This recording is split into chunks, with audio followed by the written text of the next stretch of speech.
Find us online at libertybeat.news and snls.news. Your news now continues. In a decision held as a landmark victory for the First Amendment, a federal judge Thursday struck down a Texas law requiring government contractors to sign a pledge vowing not to participate in the pro-Palestinian boycott, divestment, and sanctions movement. It's a complete victory of the First Amendment against Texas' attempts to suppress speech in support of Palestine. That's according to Qadir Abbas, senior litigation attorney with Council on American Islamic Relations, one of the organizations that sued Texas over the anti-BDS law. The anti-media reports that CARE filed its suit on behalf of Bahia Amawi, a Texas speech pathologist who lost her job at an elementary school after refusing to sign a pro-Israel pledge required by the state's law. In his 56-page opinion, Judge Robert Pittman of the Western District of Texas ruled the state's law violated the First Amendment by threatening to suppress unpopular ideas and to manipulate the public debate through coercion. This week, the president of Sri Lanka asked two of the country's top national security officials to resign amid accusations that terror groups had infiltrated the government. The Sri Lankan government has accused the country's intelligence chiefs of blatantly ignoring multiple warnings about the local ISIS-affiliated terror group for months leading up to last week's bombings. And it appears that double-agent intelligence officials could have prevented the information from being properly investigated. Reports have indicated that more high-ranking officials are expected to be fired when it's determined who is responsible for the security failure. The Mind Unleashed reports the group was reported by neighbors on multiple occasions, and there were even police officials attempting to sound the alarm about the potential danger. But the warnings were ignored.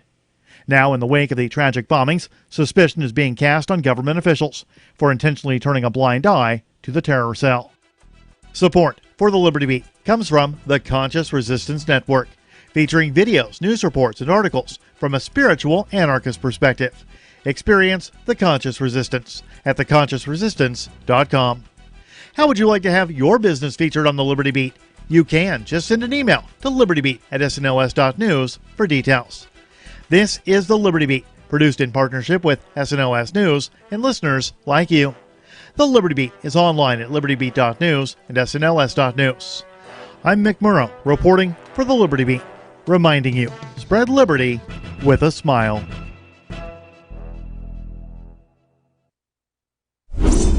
For years, Southwest Airlines has boasted having the most loyal customers in the industry. Now the low-cost carrier is calling on its most frequent customers to finally do something in return for the airline. The company rolled out their new Loyalty Goes Both Ways program in a new ad campaign.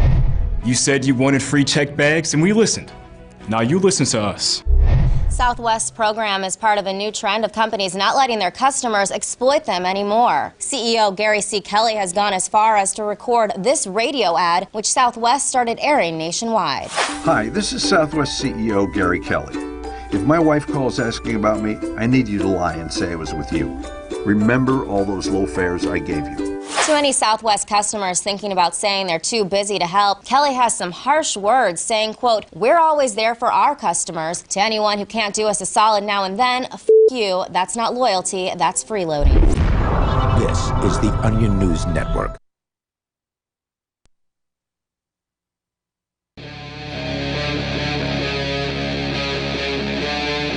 Free Talk Live.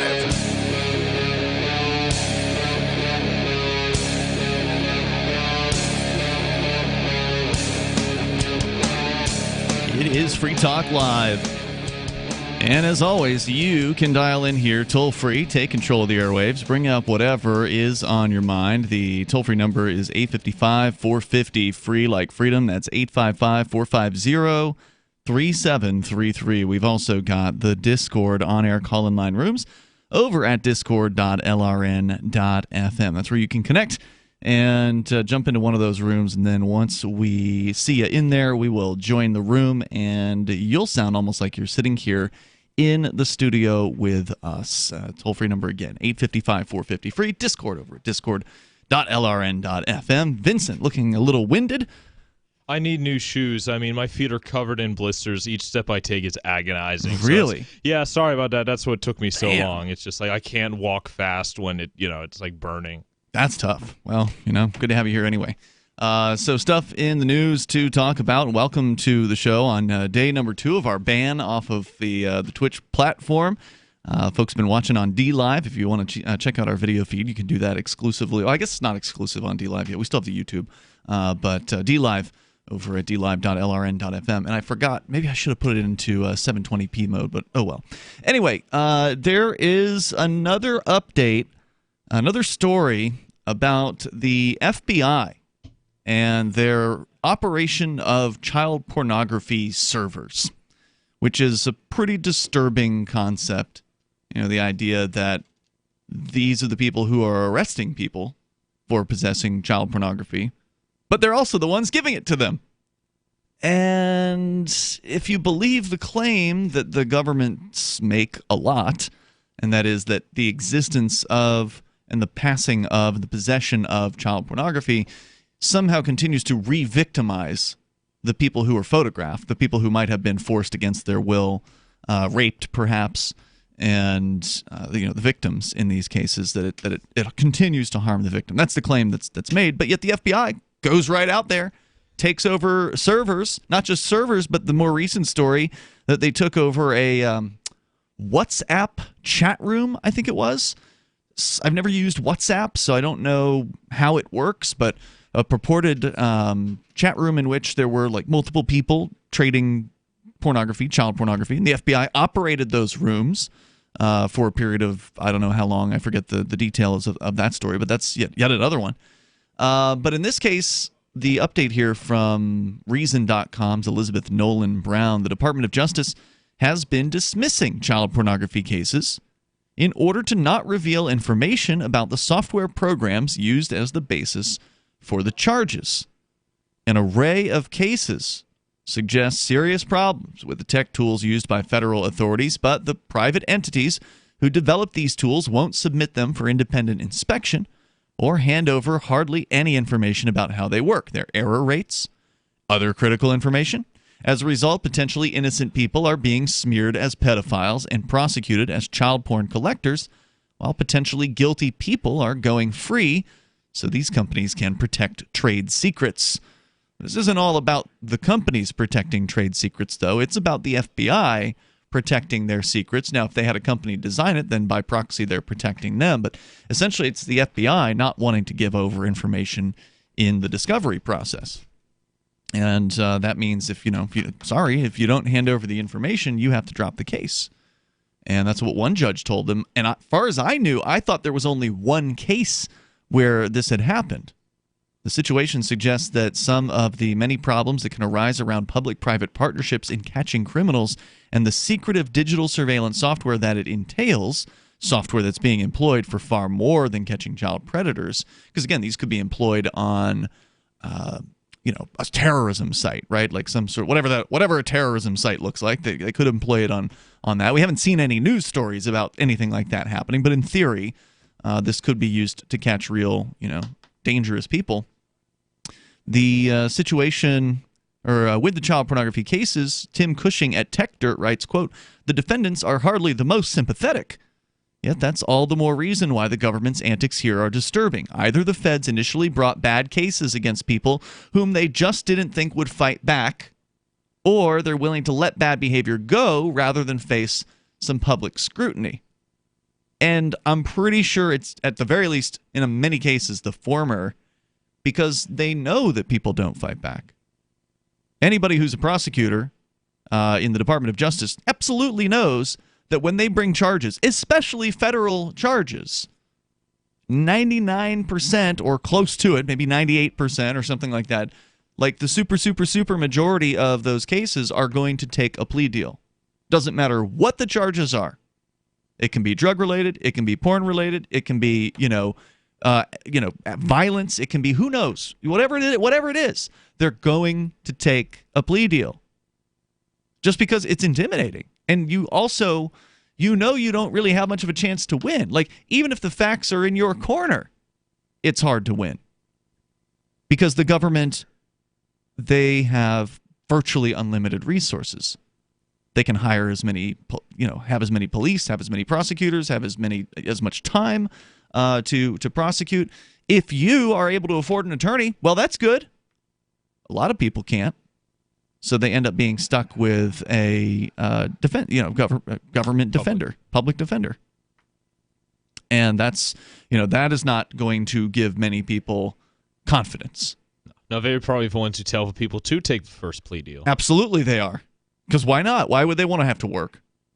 The public defender doesn't want to actually go to court, most of them. I'm not saying that's true of all of them, okay? There have been a couple who I've met. I don't know any federal ones, but here in the Keene area, I can think of the guy that defended Rich Paul in his case where he had there was like a fight in downtown Central Square, and they tried to involve Rich. At the time, he's a felon, so he can't legally carry a weapon for self-defense. But he can pick up a weapon or use a thing that he had legally as a weapon in the case of somebody trying to attack him. So he used what was it, like a monopod. He had a monopod for a camera that he happened to have with him, and he used that in sort of a defensive manner.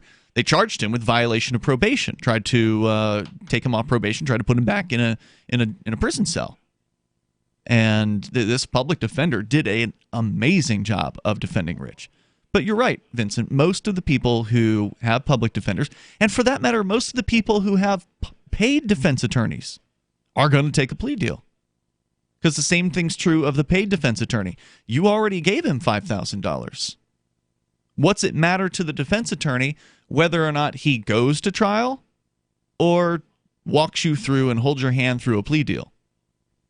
Because that's a lot easier. I mean, it's a lot easier on everybody. And even if you insist on skipping the first plea deal, you might not have enough funds to last until they offer you a second or get a better deal. Well, that's a possibility. It depends. I mean, I don't have a whole lot of experience with hiring criminal defense attorneys because usually I just take whatever case I have to court myself. In a lot of cases, you just pay a flat fee.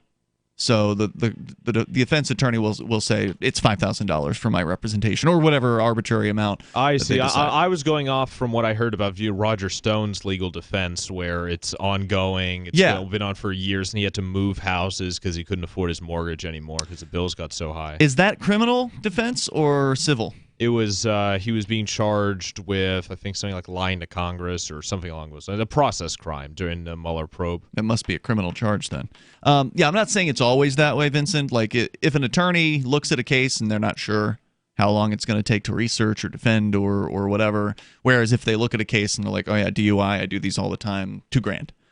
So around here at least, in the local charges situations, it's a flat, however many thousands of dollars. So usually, you got to pay that up front in a lot of cases. So if you want to comment, you're welcome to join us here. The toll-free number is 855-450-FREE. That's 855-450-3733. So the point is, they know you're not going to fight back, no matter what the charges are. So why not just bring the charges? And don't reveal your evidence. If they ask you for evidence, which is one of the first steps that you do when you're going to trial, is you ask for discovery. And then if they ask for discovery, you're like, oh, well, we'll just drop that one. F it. We got 100 other people who took a plea deal. 855-450-FREE. That's 855-450-3733. You can bring up whatever you want here. This is Free Talk Live.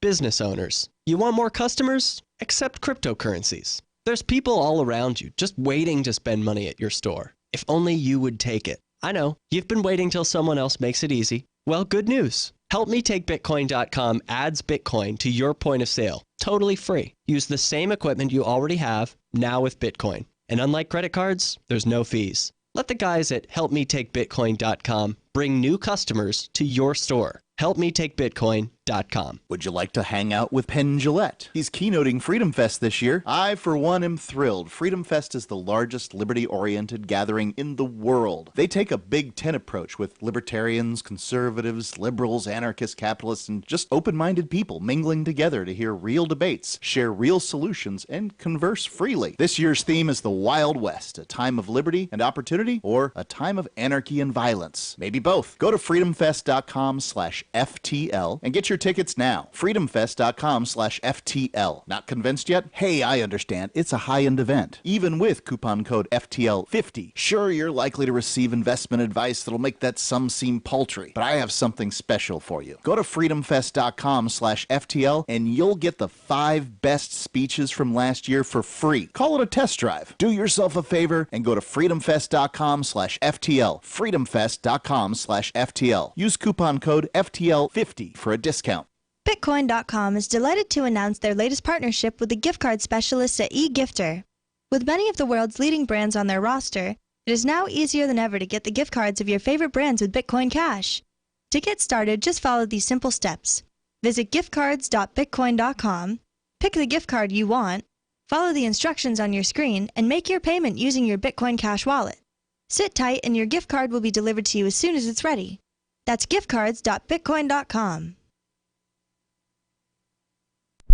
This is a special alert for business owners, consultants, coaches, folks planning retirement, entrepreneurs, and anyone who is saving and investing to build a financial future. You are likely aware that financial privacy for most people has recently died a miserable death. And let's face it, without privacy, there really is no security, is there? Bankrupt governments and banks on the verge of collapse are perhaps the biggest threat to your financial future today. The Lighthouse Law Club recognizes this and has been working diligently to provide safe, secure, and productive tools to ensure your privacy, your financial security, and your future financial well-being, despite the catastrophes which many people fear are looming ahead of us. Find out more with a variety of free videos on the YouTube channel for Lighthouse Law Club. Just search YouTube for Lighthouse Law Club and secure your future today. The LRN.FM social media channels have been revamped. We've eliminated Facebook and focused on other platforms like Twitter and Mastodon, the decentralized alternative to Twitter. On our accounts, you'll find posts from multiple LRN.FM show hosts together in one place. Follow us on Twitter at twitter.lrn.fm, or better yet, move to the decentralized Mastodon social media platform at toot.lrn.fm, toot.lrn.fm. I think you'll like it. Did you know you can legally exit the U.S. federal income tax system? Well, it's true, and thousands of American nationals are doing it. The 16th Amendment and the Internal Revenue Code are legal, but only in a limited jurisdiction. This is the basis behind the voluntary nature of the income tax. Learn the exit strategy provided by Congress. Find out more by visiting weissparis.com and watch our numerous videos. That's WEISSparis.com. This is the Liberty Radio Network, broadcasting the latest liberty-oriented audio content 24 hours a day at LRN.FM.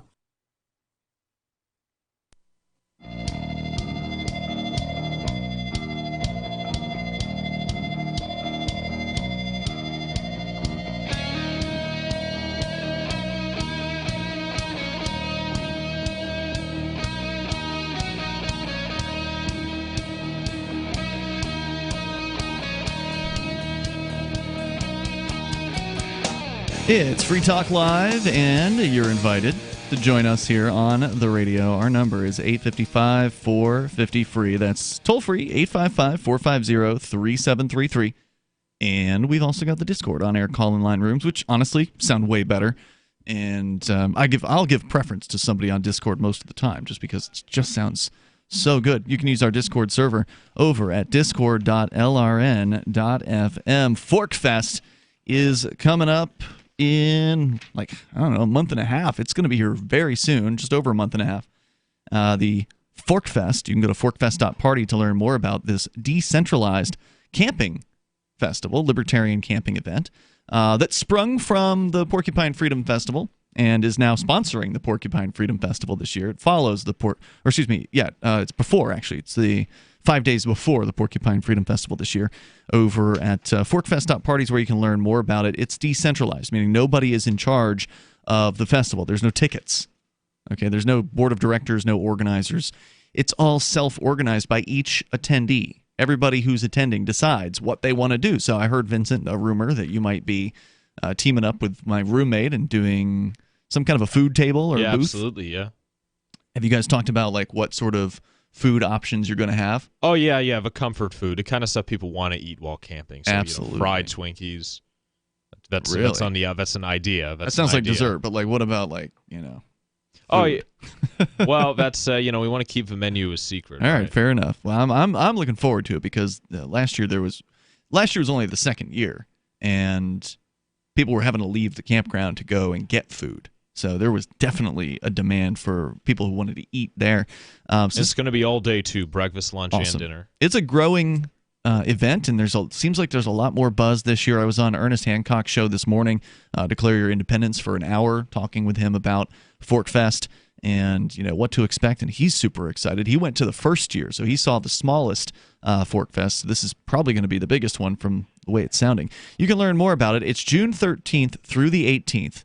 And it's at Rogers Campground, which is absolutely beautiful location in the White Mountains of New Hampshire. You decide what to do. Do you just want to relax and chill out with other libertarians on a great campsite? Or do you want to create something? Maybe you want to throw a party. The guys from AnyPay, Stephen and Derek, are going to be throwing parties every night at Fork Fest. And they even moved the epic Buzz, or what used to be known as Buzz's Big Gay Dance Party. The Big Gay Dance Party, which was going to return to PorkFest this year, is not returning to PorkFest and is instead going to be on the final night of ForkFest. So it's going to be a big year. Plus, there's Man Camp, is what Jay Noon has announced he's going to be doing, and other parties are being thrown. Jay and his wife are going to be celebrating their first anniversary because they got married last year at ForkFest. And these are all things that people decided they just wanted to create, things they wanted to do. So go to forkfest.party. You can connect with the ForkFest chat room there on Telegram, and also the ForkFest forum, where you can interact with other people who are intending to attend. So our toll-free number again, 855-450-FREE. We're sharing a story out of Reason.com about the federal government, the FBI, Department of Justice, dropping criminal charges against child porn defendants.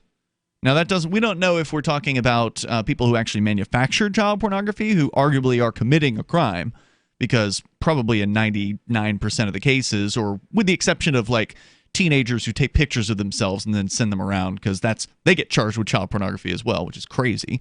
But the ones that actually are forcing children to have sex on video or photographed, those people, we don't know if it's them or like just the people who possess it, which in my opinion is just like possessing evidence of a crime, not an actual crime.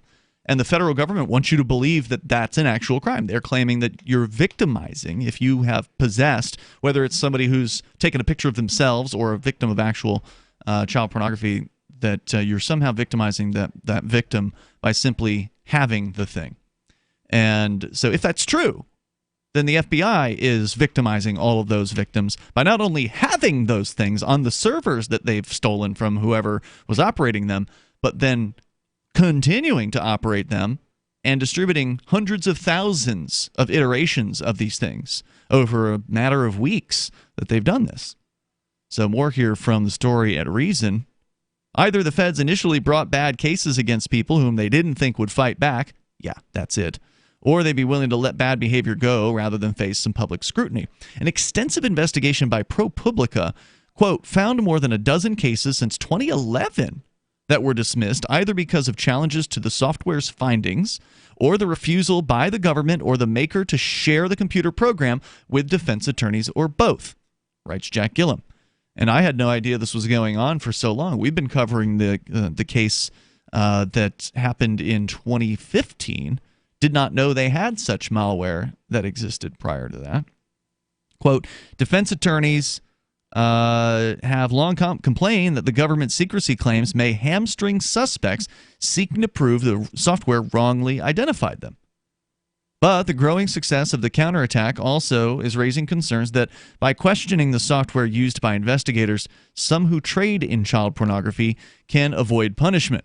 Well, if they don't use the secret software to make their arrest, and they do it, the old-fashioned way through detective work, then they have their conviction, right? Like the old way of doing this was, as I understand it, the federal government agents would infiltrate whatever platforms had the child pornography on them, whether it's a WhatsApp chat room or, some darknet website. These are some of the examples we've heard of recently. But then just, somehow investigate the people individually and see if you can get them to give up information about where they are or whatever. And if you do that, then there's no secrets that you're holding on to. In this case, the secret is the software. They don't want to talk about it. How does it work? What's the programming? How do they identify computers remotely? How did they break Tor? How did they get around that? Tor is the onion router. You familiar with it? Yeah, invented by, I think it was like naval intelligence or something. So I think that answers your question. So you're saying that Tor is inherently broken, that there's something like a backdoor? Oh, absolutely. If it was invented by them, there's obviously some sort of backdoor. Yeah, but it's open source. Well, it's open source for. I don't know much about the technology. I just don't doubt that if they release that, they're going to have some sort of ace up their sleeve or some sort of secret trick that they're going to be able to break it. Well, whatever it is, they don't want to talk about it.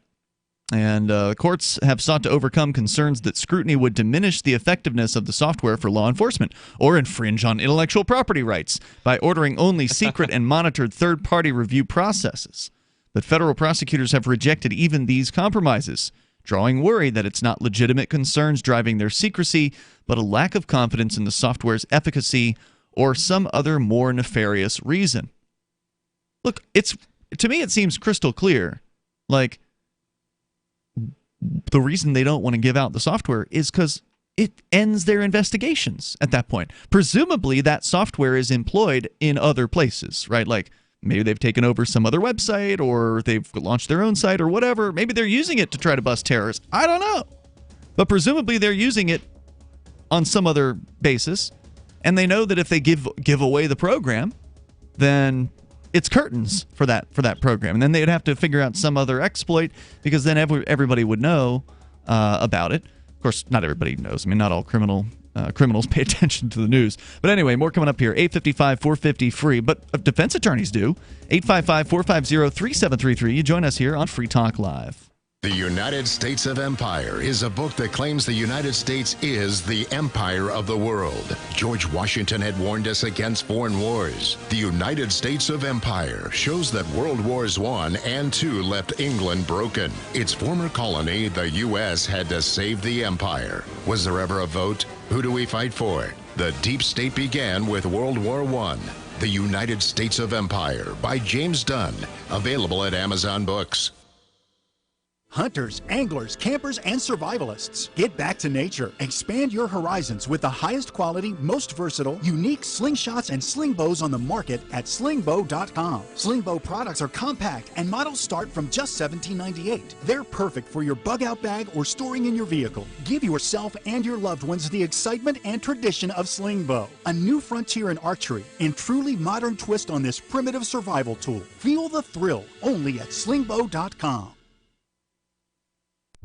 On Free Talk Live, we're bringing people to the ideas of liberty every day. From wrestling superstars like Glenn Jacobs. You guys really are having an impact, I believe. Like I said, a lot of where I am now is due to listening to Free Talk Live. You changed my mind on some very important issues years ago. To random people tuning in on the radio.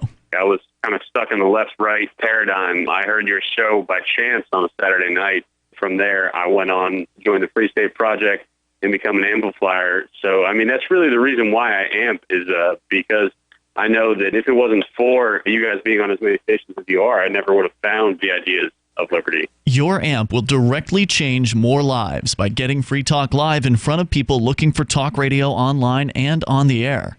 When you amp Free Talk Live, you get perks like access to the AMP-only Facebook group and AMP podcast. Visit amp.freetalklive.com. Are you tired of your taxes funding endless occupations around the world? Antiwar.com is run by people who understand that wars abroad become wars at home, wars on our freedoms.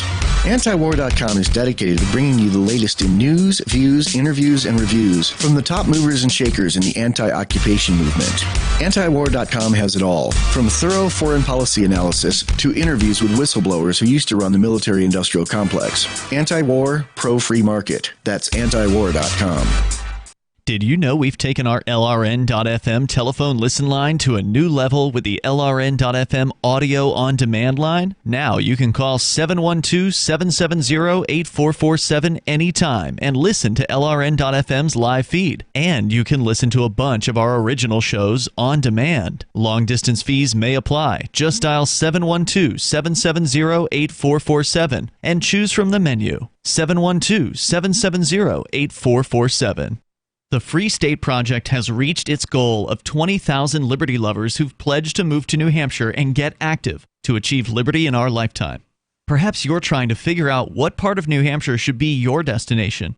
If so, consider Keene. You'll find more than 150 reasons to move to Keene at move.freekeene.com. Keene is famous for its historic, publicity-generating activism, as well as being the liberty media capital of the world. It's home to freekeene.com, New Hampshire's destination for liberty activism, news, and opinion. For years, we've been compiling over 150 reasons to move to Keene at move.freekeene.com, where you'll learn about some of what's happening here and what makes Keene a great place to live. If you love liberty, you'll probably enjoy anywhere you end up in the Shire. But do your due diligence first. Please visit move.freekeene.com for the full list of over 150 reasons to move to Keene. That's move.freekeene.com.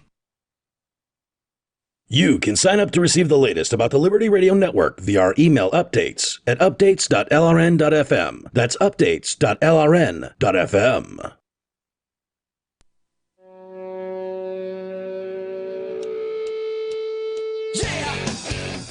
It is Free Talk Live, and you're invited to join us here. Toll-free number is 855-450-FREE, like freedom. That's 855-450-3733. Edge Wallet, great wallet for cryptocurrency users. And if you're not yet into cryptocurrency, this is the best one to start out with. In fact, not only is it just good for starting out, I'm an experienced user of crypto, and I use Edge Wallet more than any other wallet. And I've been doing that since long before they were a sponsor on Free Talk Live. They're a relatively new sponsor to Free Talk Live. But I'm super excited because I love Edge Wallet, and it's great to talk about things that I already loved. So you can go to edge.app or drop into your Google or Apple App Store and download Edge Wallet. It's available for iOS and Android. You can buy, sell, trade, and securely hold your cryptocurrencies, including Bitcoin, Ethereum, Ethereum tokens, Bitcoin Cash, Monero, Ripple, Stellar, and more. They're building this. They've been building this app since 2014. They started with a program called Airbits, which was a Bitcoin-only wallet, and it was the best one. And now they've still got the best wallet. It's called Edge, and it has multiple cryptos that you can store. Edge.app. Secure your freedom. It's edge.app. That's their website. As we continue here, we will take your calls and thoughts. Talking about the Department of Justice that is dropping cases against people. I had thought there was only one case. At least that's all I'd heard of. But it would make sense that once one of them happened, that other defense attorneys, keyed in on this particular approach and decided to utilize it themselves, and that approach is asking for discovery. That's all they had to do to defeat the government in the case, these cases, is ask for discovery. But most people never get there. Well, I wonder if this will eventually become common knowledge among, the child porn or pedophile crowds, and eventually the entire thing will become be obsolete. Like 100% of cases will ask for discovery. And or most, right? Yeah. Enough that it won't be worth doing anymore, right? Yeah, that's a good question. I mean, I have no idea, how many people pay attention to the news or know about, these developments. My understanding is pedophiles are a very, very crafty sort. That's why so many of them end up being politicians in positions of power. So, I mean, I'm sure, I Jeffrey Epstein. I can't, there's plenty we don't know about. Mm-hmm. I can't, speak for, I can't get into that mindset. But I imagine if we're going to do something that's that illegal, right? Look at something that's that illegal. If we're gonna, and smart enough to be able to use Tor and try and get around it, we're gonna be also smart enough to know how to also cover their butts legally. You might be right. In February, the story from Reason.com, looking at the details in these cases, HRW, which is Human Rights Watch, they've raised questions about these programs and how they've been accessing and storing information. Human Rights Watch sent a letter to the Department of Justice officials expressing concerns about one program called the Child Protection System. TLO, the company behind CPS, the CPS system, has intervened in court cases to prevent disclosure of more information about the program or independent testing of it. Human Rights Watch states, quote, since the system is designed to flag people as suspected of having committed crimes, both its error rates and its potential to exceed constitutional bounds have implications for rights. Yet it's unclear what basis or what information the Justice Department has about CPS's potential for error and on what basis, unquote. Prosecutors say they can't share any details about it because, quote, because it's proprietary and not in the government's possession, unquote. We don't have this. It's somebody else. It's another company. We're just using it. So therefore, it's exempt from discovery requirements. Not. We fear the government may be shielding, says Human Rights Watch, since 2016 has been researching these cases. We fear the government may be shielding its methods from scrutiny by relying on its arrangements with this nonprofit. Another tool used in these cases, torrential downpour, was developed by the University of Massachusetts. The school has been fighting against the release of more information about the software, but defendants' lawyers say it's necessary after the program alerted authorities about alleged child porn on computers that couldn't actually be found anywhere on the physical devices. Quote, an examination of the software being used to build cases should be allowed, but the entities behind the software won't allow it, and the government is cutting defendants loose rather than giving them a chance to properly defend themselves against these very serious charges. Well, I don't know if that's that much of a problem, right? Like if you're facing however many years in prison you'd be facing over these charges, if the government just says, well, we're dropping the charges, have a nice day, wouldn't you be happy about that? I mean, do you actually want to go to court and present evidence? The damage is still done, right? That's because true. Just the local accusation. newspapers are going to report, so-and-so was busted for child porn possession, and we're never going to write a follow-up. Yeah. No one's going to, and you know this, you are in the news business. Absolutely. You edited a newspaper at the college level. Yeah, absolutely, and they're just always. I can't speak for every paper, but I mean, just in general, like, did the Sentinel or WMUR ever run a story after your the raid here saying, it's been 2 years and still nothing? It's actually been 3 years at this point, and no one has been charged. You're referencing the FBI raid on this very studio. But my question was there any follow-ups written by any of you? Not to my knowledge. Certainly, nobody questioned me about it, and nobody pointed. I mean, I don't read the newspaper every day, but nobody pointed it out. Enough people do to where I probably would have seen something. So for like someone who's not as much into the public light or was actually arrested, and then they most likely aren't going to do a follow-up just because people have the attention span of a guppy and they're not going to care. That's a good point. When if a potential employer or anyone looks up her name, that article is going to be what pops up. Yeah, that's a good point. Although even if the let's say the charges did get dropped, or excuse me, if they did go to trial and won at trial, like successfully proved, hey, look, there was no porn here, or proved that they proved that the federal government wouldn't reveal their methods. Thank you, reveal the methods. That may not have gotten any news coverage either. Like winning at a trial 6 months or a year or 3 years later or whenever that trial happens. I mean, what are the odds that there was even a reporter at the trial from that same newspaper? Quote, an examination of the software that is building these cases should be allowed, but the entities won't allow it, they say here, and the government is cutting defendants loose. Quote, supposedly it ultimately works out for defendants, but it only encourages the government to tip the scales in its favor again when the next prosecution rolls around, with the hopes the next offender of the accused isn't quite as zealous. Plus, if these defendants really are innocent, then the government has publicly and falsely smeared them as sickos and then balked at allowing them a true opportunity to clear their names. Well, the thing is, in these cases, at least as I understand, the one case that I'm familiar with what was called the Playpen case, where the federal government, the FBI, ran a darknet website. That's the reason they raided these studios 3 years ago and stole 50-plus electronic devices from the studio. Haven't returned those devices in all that time, but no one has been charged. They allege somebody accessed this website that they were running, the one that was running the secretive software that they have. In the case in question, they allegedly found child pornography on that guy's computer. So the news releases had the FBI not only saying, we've arrested this so-and-so, I think his name was Michaud, from Washington State. So not only did the news releases say, so-and-so from our town has been arrested for possession of child, the FBI says they found child pornography on Mr. Michaud's computer, and then, 6 months or a year, or however long it was later, the charges get dropped. If he had gone to trial, then, they may have presented the evidence showing they found child pornography on his computer. How does he explain that? How do you defend against that? In this case, the defense is you didn't provide discovery, you have to drop the charges. But that doesn't really exonerate the person, right? Because he still has the federal government alleging these things. Further, the government is and if the government drops cases or some charges to avoid scrutiny of the software, that could prevent victims from getting justice consistently. The government is effectively asserting sweeping surveillance powers, but is then hiding from the courts what the software did and how it worked.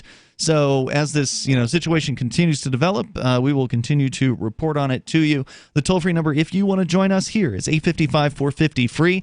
That's 855-450-3733.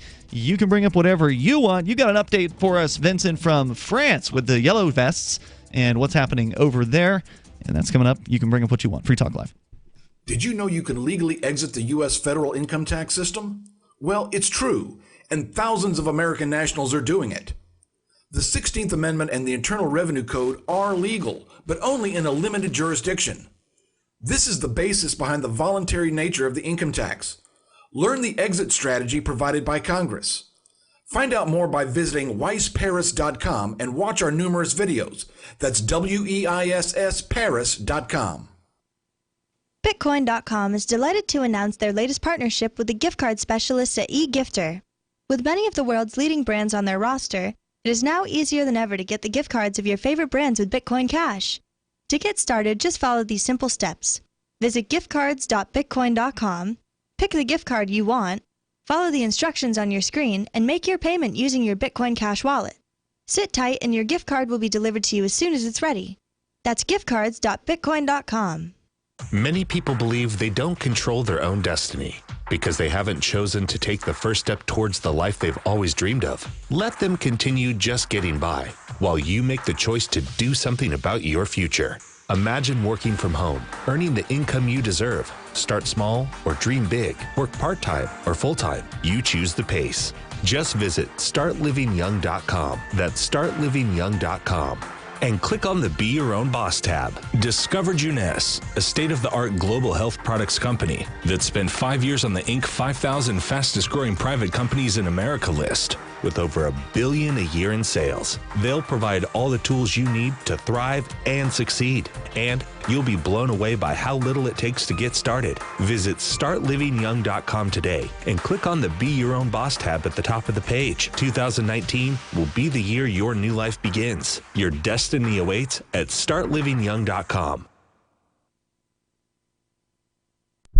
This is Michael Dean from the Freedom Fiends. I've run websites since 1996 and have used over a dozen web hosts in that time. AgristHosting.com is the only one that hasn't broken my heart. Agrist Hosting's uptime and service is stellar, and their DDoS mitigation is the best I've seen. That's important because if you tell the truth in this world, you'll ruffle feathers. And some people will try dirty tricks to silence your voice. No matter what the haters hit us with, Agrist Hosting keeps our websites online. If you have a mission-critical commercial presence or a world-changing activism site, you cannot tolerate any skullduggery. So go with agristhosting.com. Have a WordPress or blog site, but you're not satisfied with performance or uptime? Or just want raw hosting? Want to pay with Bitcoin? Agrist Hosting specializes in high-performance hosting with personalized service. Go to agristhosting.com and click on the button that says Get Hosted. That's agristhosting.com. If you want to know the latest about Free Talk Live before we go on the air, all you need to decide is how you want it delivered. It's your choice. Visit news.freetalklive.com. You can get emailed announcements and participate in contests via our email updates list. Plus, we have a Twitter account that you can follow and a Facebook page where you can become a fan. So visit news.freetalklive.com to get news about Free Talk Live as soon as it's announced and the way you want it delivered at news.freetalklive.com. That's news.freetalklive.com. There are basically two types of advertising, direct response and branding. Radio's great for direct response with its low cost to listener ratio, but audio can't be beat for branding, which is a longer-term endeavor. You want to be the first thing that someone thinks of when they think about your product or service. If you have a local business that you want kept top of mind in your community, call the station. If you need national reach, Free Talk Live's got around 200 radio stations, millions of monthly listening sessions, can suit all budgets, and if we don't think we're right for you, we'll tell you. Email me, mark@freetalklive.com. What's up next? Visit the Liberty Radio Network program guide to find out at shows.lrn.fm. That's shows.lrn.fm.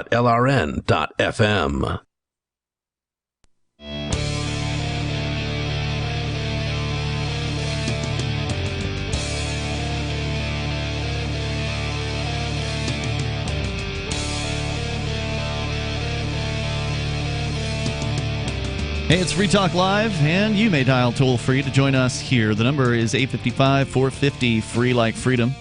That's 855-450-3733.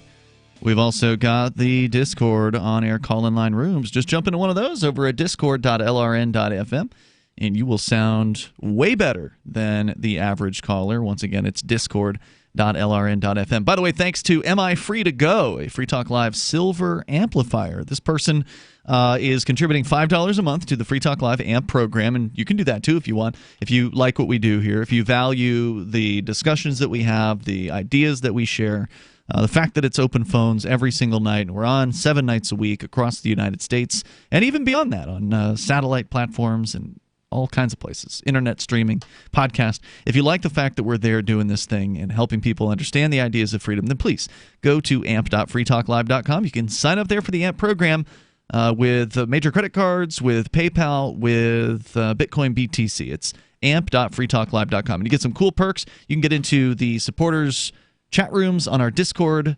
You can get into the AMP-only Facebook group if you're still into the Facebook thing. And there's some other cool perks as well. Go get the list of perks. Get the things that we're doing with the money. There's a list of that as well over at amp.freetalklive.com. And then please get signed up. It's ampamp.freetalklive.com. It's the simplest, one of the simplest, easiest, most effective things you can do to help spread Free Talk Live. We're at 195 radio stations and counting. Just added a couple more this week with the addition of WVMT. There in Vermont, up in the Burlington area, which I'm very excited about. Was on their morning show this morning. Actually, that's why I'm a little zonked. I had to take a nap right before the show. I was literally up at 6:30 this morning after sleeping for 4 hours just so I could be interviewed on WVMT. It turned out it was a really entertaining interview, and I did record it. I also streamed it live on our DLive video streaming platform. So if you were up at 6 a.m., you could have watched it happen live, but I will get the archive up later on. As we continue here, of course, your calls and thoughts are welcome. Let's go to Dave in New York, listening online at freetalklive.com. It's Ian and Vincent here in the studio. Go ahead, Dave. Hi, guys. Oh, my God. Don't yell right into your phone. Hello? I'm not yelling. Okay, good. And maybe it was the board up. Go ahead with your thoughts. There is a vape shop here in the Hudson Valley, which I do have some concerns about. Really? Okay, what are the concerns? It's called Happy Habits. Number one, you're not allowed to use your phone in the shop, like in the store. And number two, you know how say you go to like Best Buy, Target, or Walmart, whatever, and you put things into your car and you can add things up before you get to the register? Well, at Happy Habits, you can't do that. Everything else is like behind, it's all like behind the counter or like in these like glass cabinets and so on and so forth. Like, it's not like where you can walk into the store and, grab like a card or shopping cart or whatever, and, you want to put some stuff into your basket and you can add everything up and then, just say you want to spend maybe $30, $40 or whatever, how many dollars. You can't do that in the store. And with the register, like, they don't show you. It's like, how like you go to like your like you can like at like a. Hold on. Normal... Did you say that you want a shopping basket at a vape store? Yes, so that I can be able to. Like, I mean, I how wanna many be able to things are you buying at once? I've bought quite a few stuff there. Well, for at $30 Happy to Habits. $40 too. I mean, like at Keen, for like one thing with e-juice that costs about like $40. So wait, are you saying, Dave, that at the vape shop that the products aren't available for you to just take off a shelf? They're locked up? Basically, yeah, they're like behind the counter, or they're like in a cabinet or something. Yeah. The reason they do that, as somebody who's worked in retail in my life on a number of occasions, the reason they do that is because it's a security risk. If you just leave a $30, vape products are relatively small. The batteries, you can fit in the palm of your hand in a lot of cases. The little cartridges or whatever are relatively small. These are small items, but I mean, they're not the most expensive items in the world, but adding up, I mean, it does add up if you lose some of these things to what they call shrink in the business. It's stealing. So if somebody, palms one of these things and they put it in their pocket, then how are they going to know? Unless the staff is paying close attention to everybody in the store, it's hard to know those things. So, Dave, this is just a way for them to prevent theft. There's nothing wrong with that, right?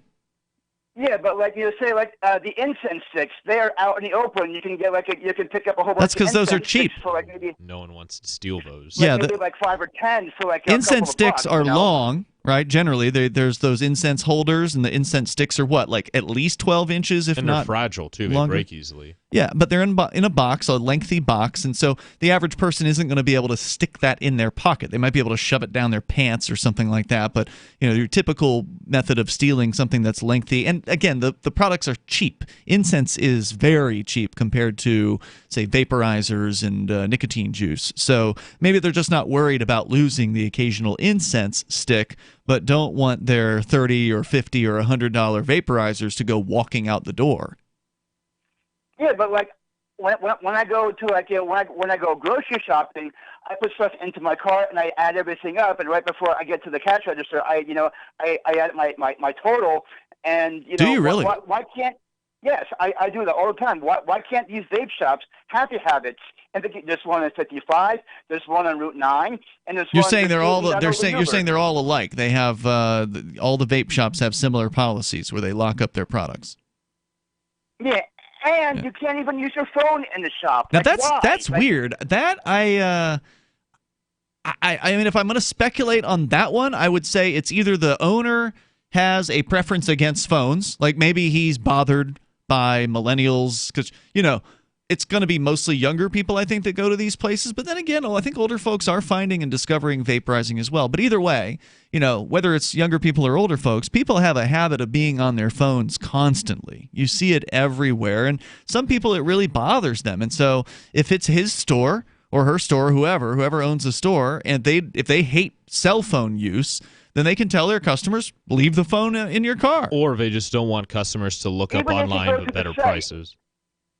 Sorry, go ahead. That's probably it. HappyHabits.com, there are no prices on the site. HappyHabits.com, It's not a good there are no sign. prices on said site. I think, Vincent, you're right about that. That was going to be my other suggestion, is that they don't want you to find out that you can buy the very same product, probably for $10 less or whatever, on Amazon or some other website that offers these things, and have it shipped to you.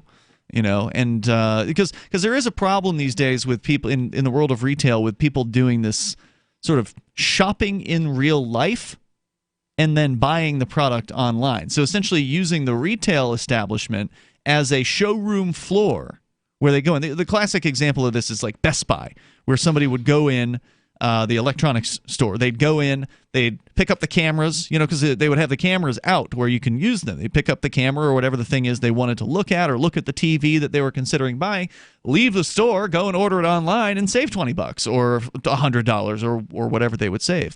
So, I mean, that's a reality of retail, and I'm sure that's also frustrating to the owner of that store. He's trying to, run a business, and it's... Yeah, but if I want to get a price of what they're selling inside the store, it's like they should have prices on happyhabits.com. I don't like you have to go there and their products are like behind the counter or they're in the cabinets or maybe on a shelf somewhere. I don't think there's anything wrong with that. I think that's a good thing, and also that prevents people from looking up prices as well, right? Like if they're scanning a UPC code or something like that. But that's primarily because of theft. I mean, if people weren't so dishonest, if people weren't stealing things out of stores, then you wouldn't see as much security because, stores do want their customers to be able to put their hands on products most of the time, unless it's, like some sort of high dollar, value thing that could break if it drops or whatever. Yeah, but if you go to Target or Walmart, Walgreens, whatever, everything else is right there on the shelf. That's not true.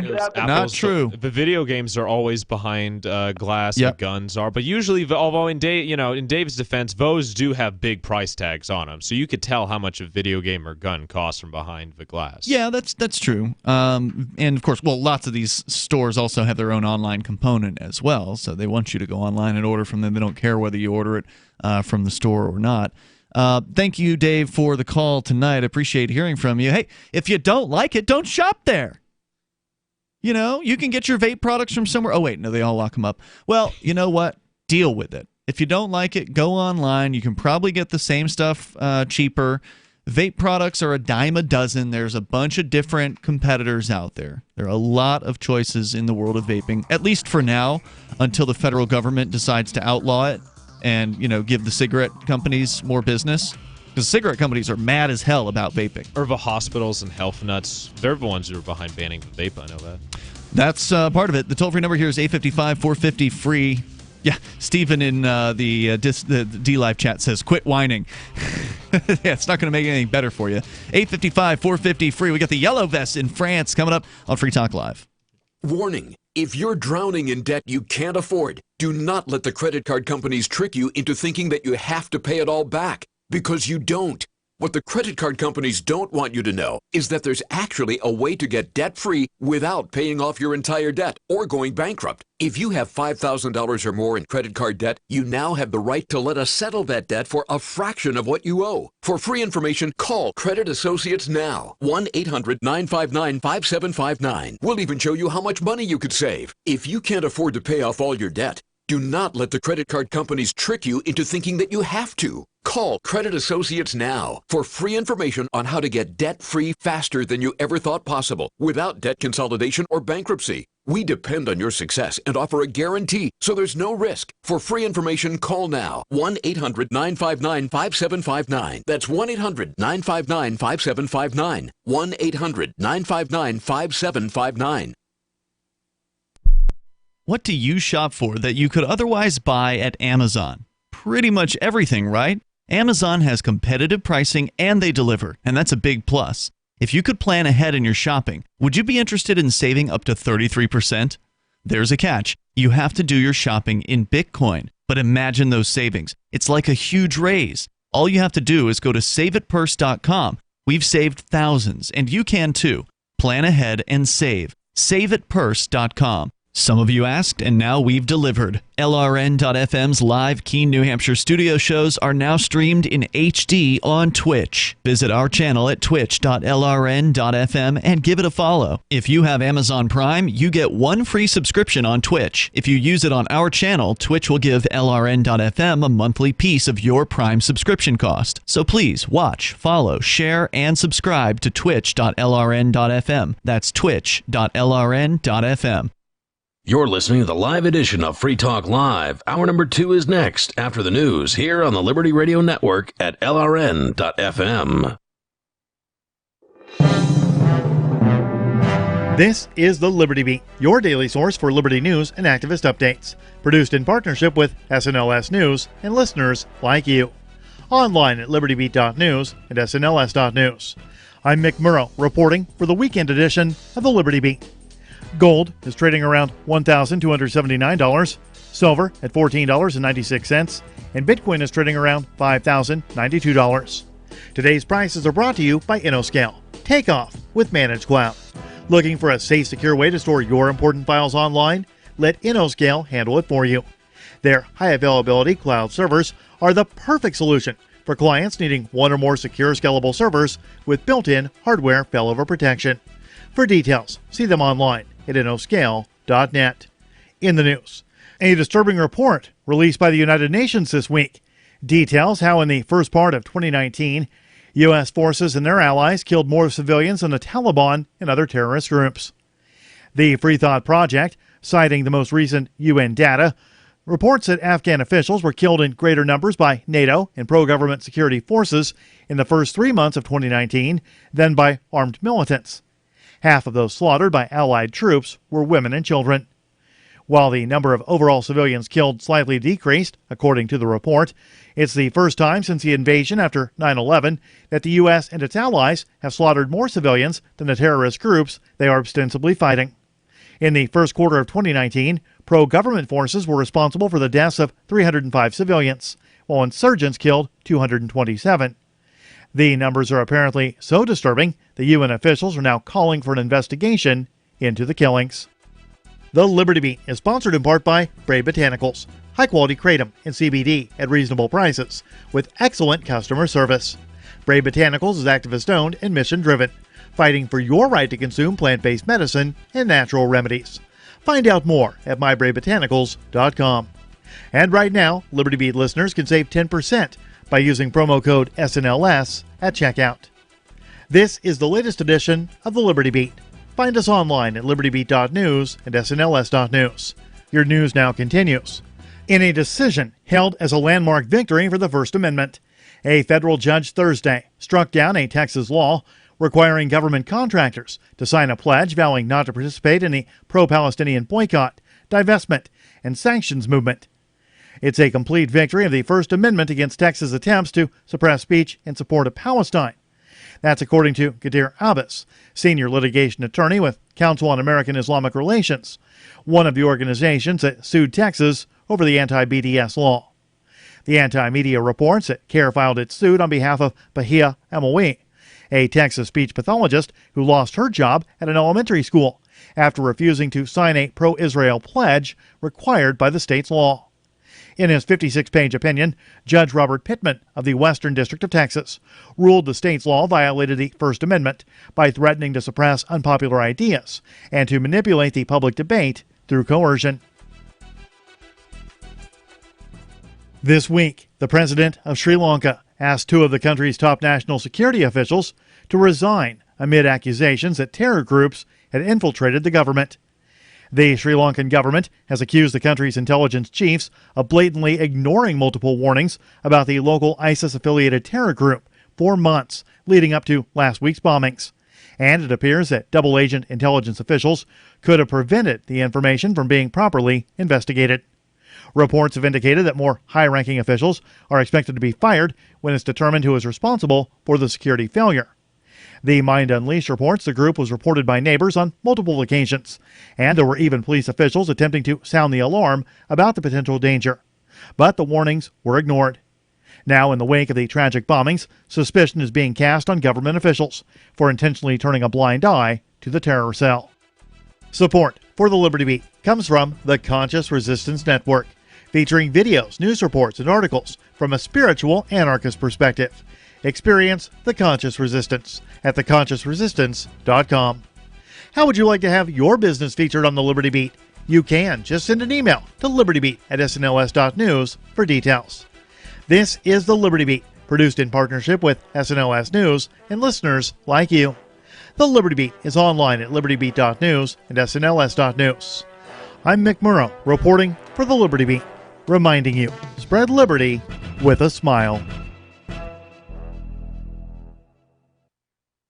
An alarming UN report on magical realism released this week warns of increased incidences of women's tears flooding the entire world. A UN committee linked the catastrophic phenomena to matronly widows, commonly named Tita and Esmeralda, who wept for up to 90 days on end about their estranged lovers. Just consider how detrimental it is to a nation's workforces to have thousands of its plantation overseers simply disappear one night into the midsummer fog, only to return decades later without having aged a single day. Put simply, if such phenomena are not immediately halted, the effects on the international community will be catastrophic. The nation's limo drivers spent a magical prom night playing scratch-off tickets in the parking lot this week. According to sources, chauffeurs nationwide began their enchanting evening by cramming swank magazines into their glove compartments before dropping off their students at a school gym, working through a stunning assortment of lotto cards, and dining upon a wide range of microwave-heated taquitos from a nearby 7-Eleven. This is the Onion News Network.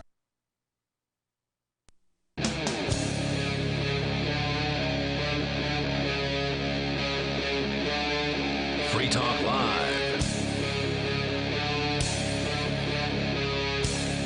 It is Free Talk Live, and you're invited here if you want to join us. The toll-free number is 855-450-FREE, like freedom. That's 855-450-3733. Coming up, we got more porn-related news. The UK and their porn block. Turns out it might be banning adult websites, even if you're over 18. We can tell you more about that, but we've also got this news story that I promised that Vincent brought in tonight on the Yellow Vest, the protesters out in France. We'll get into that, also take your calls and thoughts about whatever's on your mind. Our toll-free number is 855-450-FREE. That's 855-450-3733. The Discord on-air call-in line rooms over at discord.lrn.fm is open and available to you. In fact, we're going to go to somebody calling in on Discord here in just a moment. And Dave in New York is in the Discord. This is one of the fun parts about Discord. Is a lot of the people who call the show actually hang out in the Discord and chat with each other. So he's in there right now as TW's best friend. Strange name, but that's what he chose. So if you've been wanting to talk to Dave in New York, now's your chance. Just go to discord.lrn.fm. He's in the On Air Now room as we speak. Let's go to your calls and thoughts here. It's Ian and Vincent in the studio. We'll talk to Bo Diddley on the line in South Carolina. Bo, you're on Free Talk Live. Howdy, y'all. Hey. First, I want to say Dave in New York, he's my favorite caller. Been listening to him for years. He had lots of good times. He is quite unintentionally entertaining, that is for sure. He brought a good topic with the vapes. I like the vape THC oil, and it's a healthier way of doing it. Oh, yeah. I'm seeing some dangerous stuff on the market here. Really? It comes packaged, like it's called like dank vapes or Mario Karts. There's other various names they go by, and it's made to look like something legit from a medical state. It's not real THC oil in them things. Some of them could be, but the one I got had K2 in it, I'm pretty sure. And what? K2, the synthetic compound? Yes, sir. I'm familiar with it. I don't like it. I know what the effects are, and that's what it seemed like. It was definitely not cannabis. Whoa. Now, are these like on the black market? I mean, you're calling from South Carolina, so you can't just go and buy these in the store, right? Right, and like I say, they're packaged to look like something legit, but after further research on these two particular brands called Dank Vapes, the other one is called Mario Karts, short for cartridge. You can buy the packaging for these things, the box and the cartridge itself, Amazon or eBay, anywhere online, and there's people buying these things and they're putting God knows what in it. You could be getting the real deal good stuff, or you could be getting poisoned. That's pretty scary stuff. Now, have you actually seen any kind of research online to suggest that someone has actually tested this product? I haven't seen any actual test results, but if you type in dank vapes online or on YouTube, you will find endless results of people talking about how shady it is. Wow. Thanks for the heads up on that. Now, what do these things retail for? I mean, what are you paying for them on the black market? $45. How much?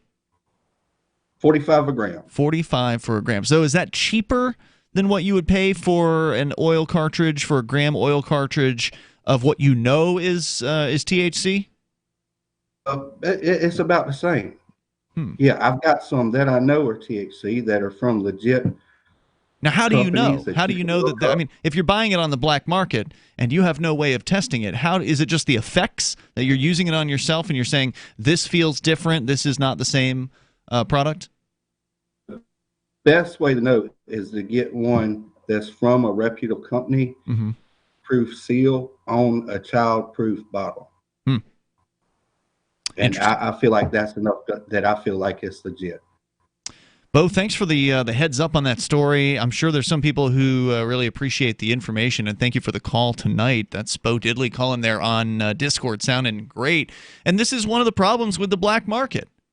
You know, we've talked extensively over years here on Free Talk Live. It's one of my pet topics is the drug black marketplace and ending the war on drugs. And one of the reasons why, you know, the war on drugs needs to come to an end, and I mean the war on all drugs, not just cannabis, but this is a good reason, is people who you care about, your friends, your family members, your coworkers, your neighbors, people who you care about, your loved ones. These are people who are using cannabis. They're using these drugs, and they're not going to stop using them just because you don't like it or whatever. And if they're buying them in the black market, they have no idea what they're getting. There's no quality control. Now, to be fair, it's better now than it's ever been. The black market is better than it's ever been. And the reason for that is because there's so much legally manufactured product that's sort of flowing out the back door of these companies through whatever methods, you know, because the states that have that allow manufacturing of cannabis-related products have some pretty tight controls on the manufacturing process. But, you know, there's always loopholes. There's always, you know, some method of moving product out the back door.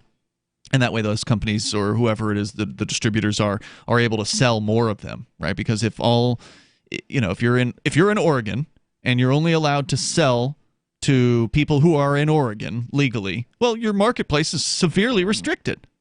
There are a lot of people in every other state, if not every other country of the world, who would love to buy a good quality cannabis product, but you can't legally ship it out.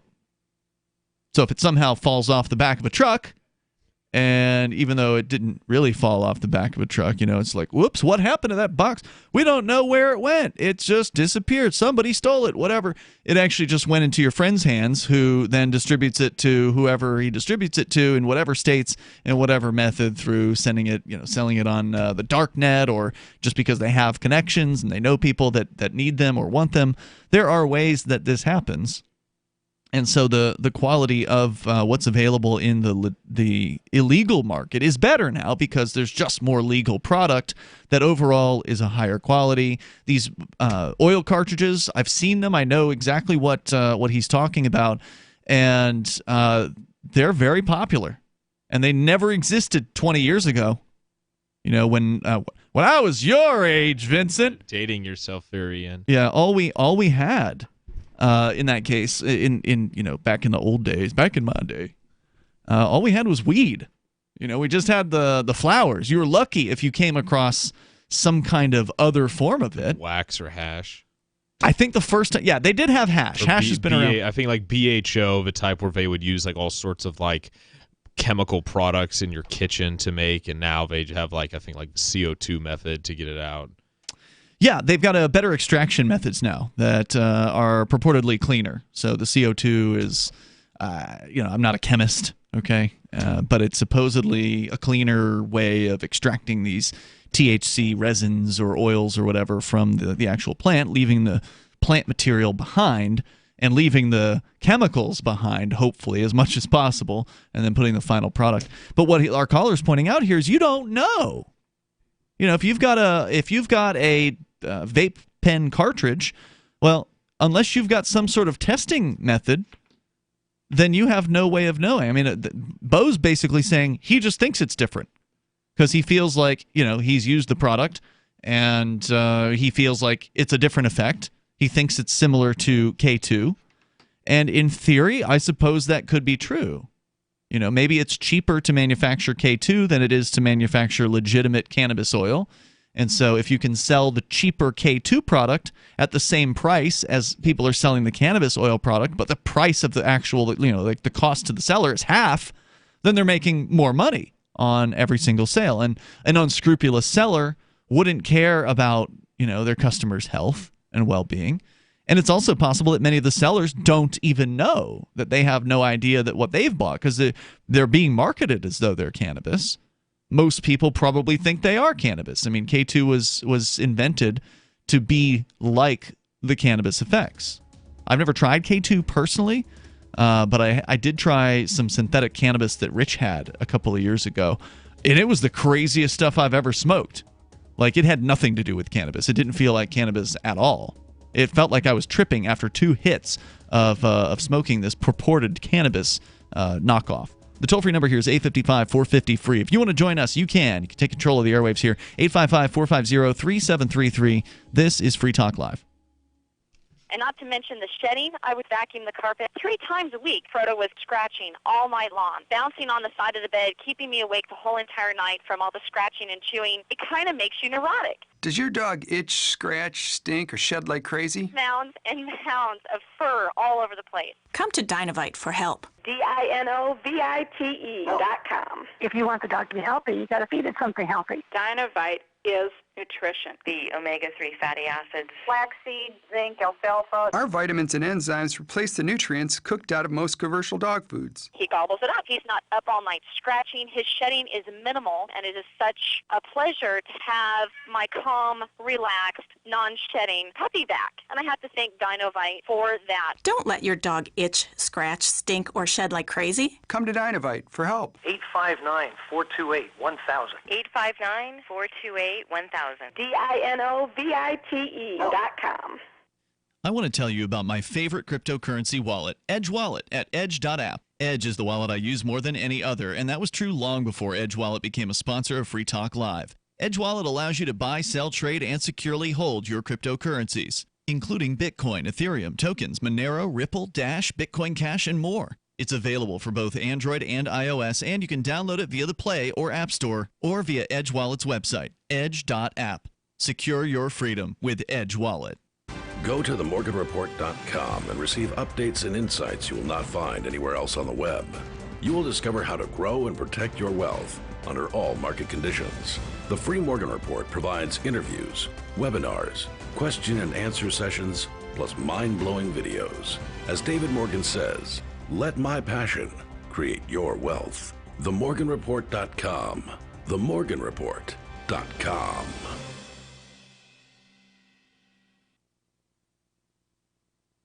We have some good news. The indictments against Ross Ulbricht in the District of Maryland were dismissed with prejudice, meaning they can never be refiled. This is especially good because those indictments contain the only charge ever made that Ross engaged in murder for hire. This was a serious allegation that Ross Ulbricht denies. It was never prosecuted or ruled on by a jury, but was trumpeted by the federal government and the media as if it were proven fact. The Maryland court held these indictments for almost 5 years, poisoning Ross's case and leaving him under a cloud of unproven allegations. As explained in Ross's appeal to the Supreme Court, the fact that the judge used these allegations to give Ross a draconian sentence of double life without parole violated his Sixth Amendment right to a jury trial. Judges are required to issue sentences based on convictions decided by a jury, not unproven allegations never even charged at trial. Although this is a positive development, the dropped indictment will not set Ross free. Now, a presidential pardon is Ross's only hope of freedom. Sign the petition at freeross.org. freeross.org.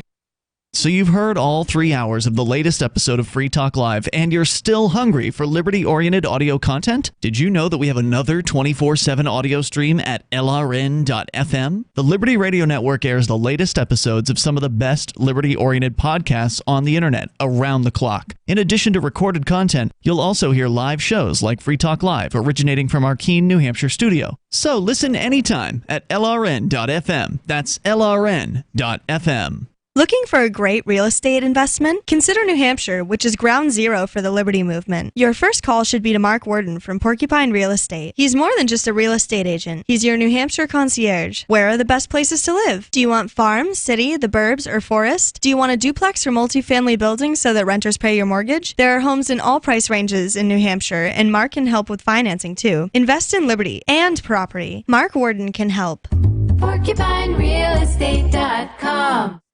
Join the LRN.FM Discord for live chat 24/7 at discord.lrn.fm. That's discord.lrn.fm.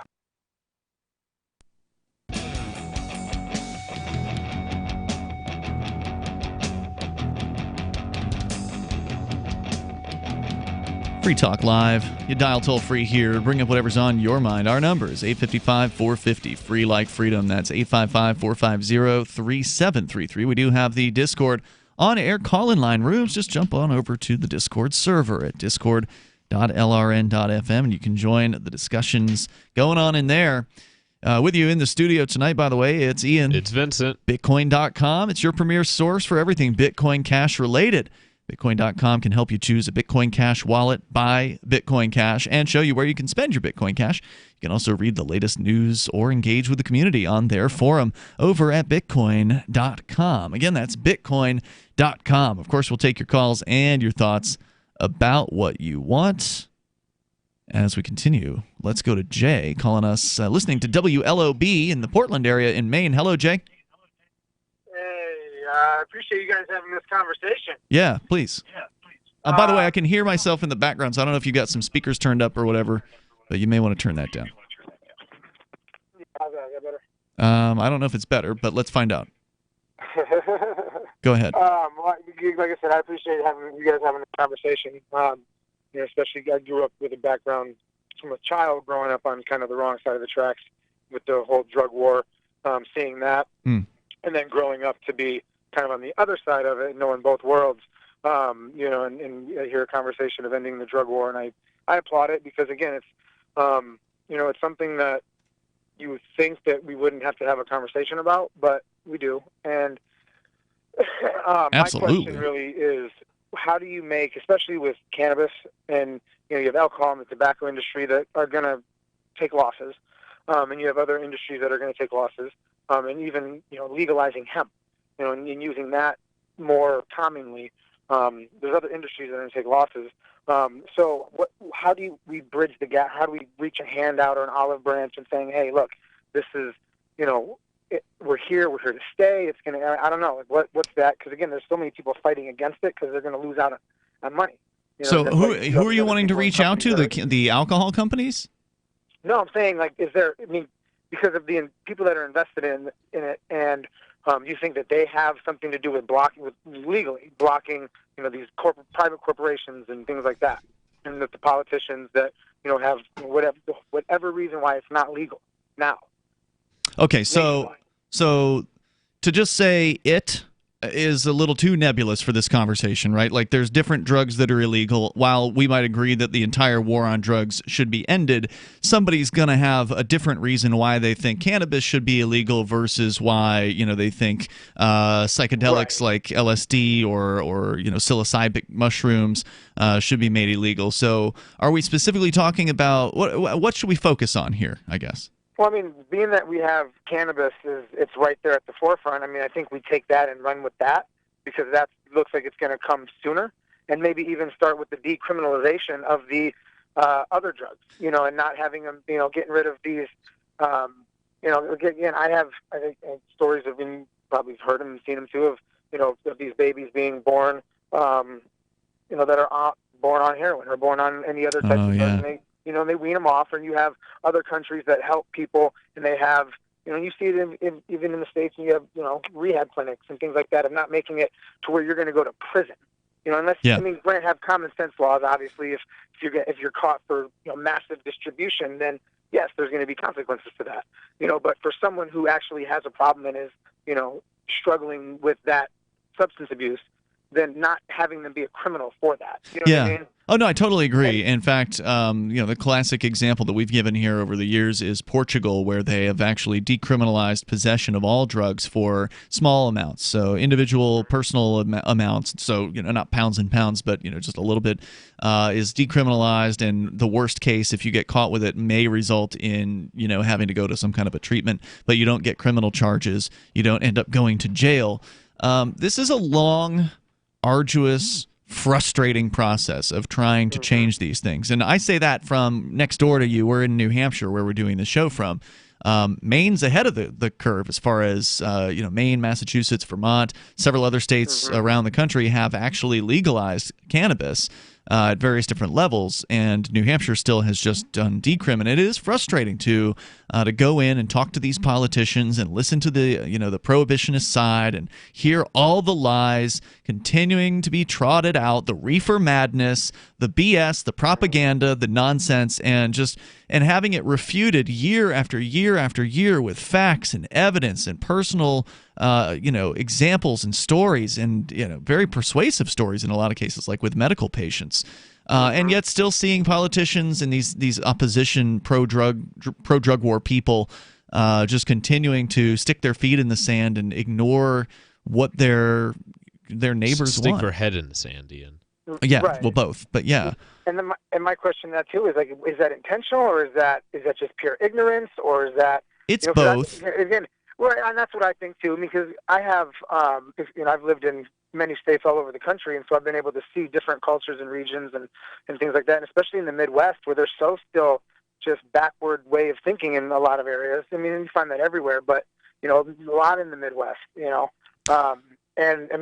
I can see them now linking arms and saying no to pot and the drugs and this, and especially in a place where you have so much space to grow such a abundance of this plant, and not even to smoke. And that's the thing, they just think, oh, you're just going to smoke, it's like, well, even hemp, they're like, oh, you're just going to smoke it. Well, no, we can make, and you have to explain them that what the purposes and what the uses of this plant are, and for how many years. And it's like you said, they still refute it.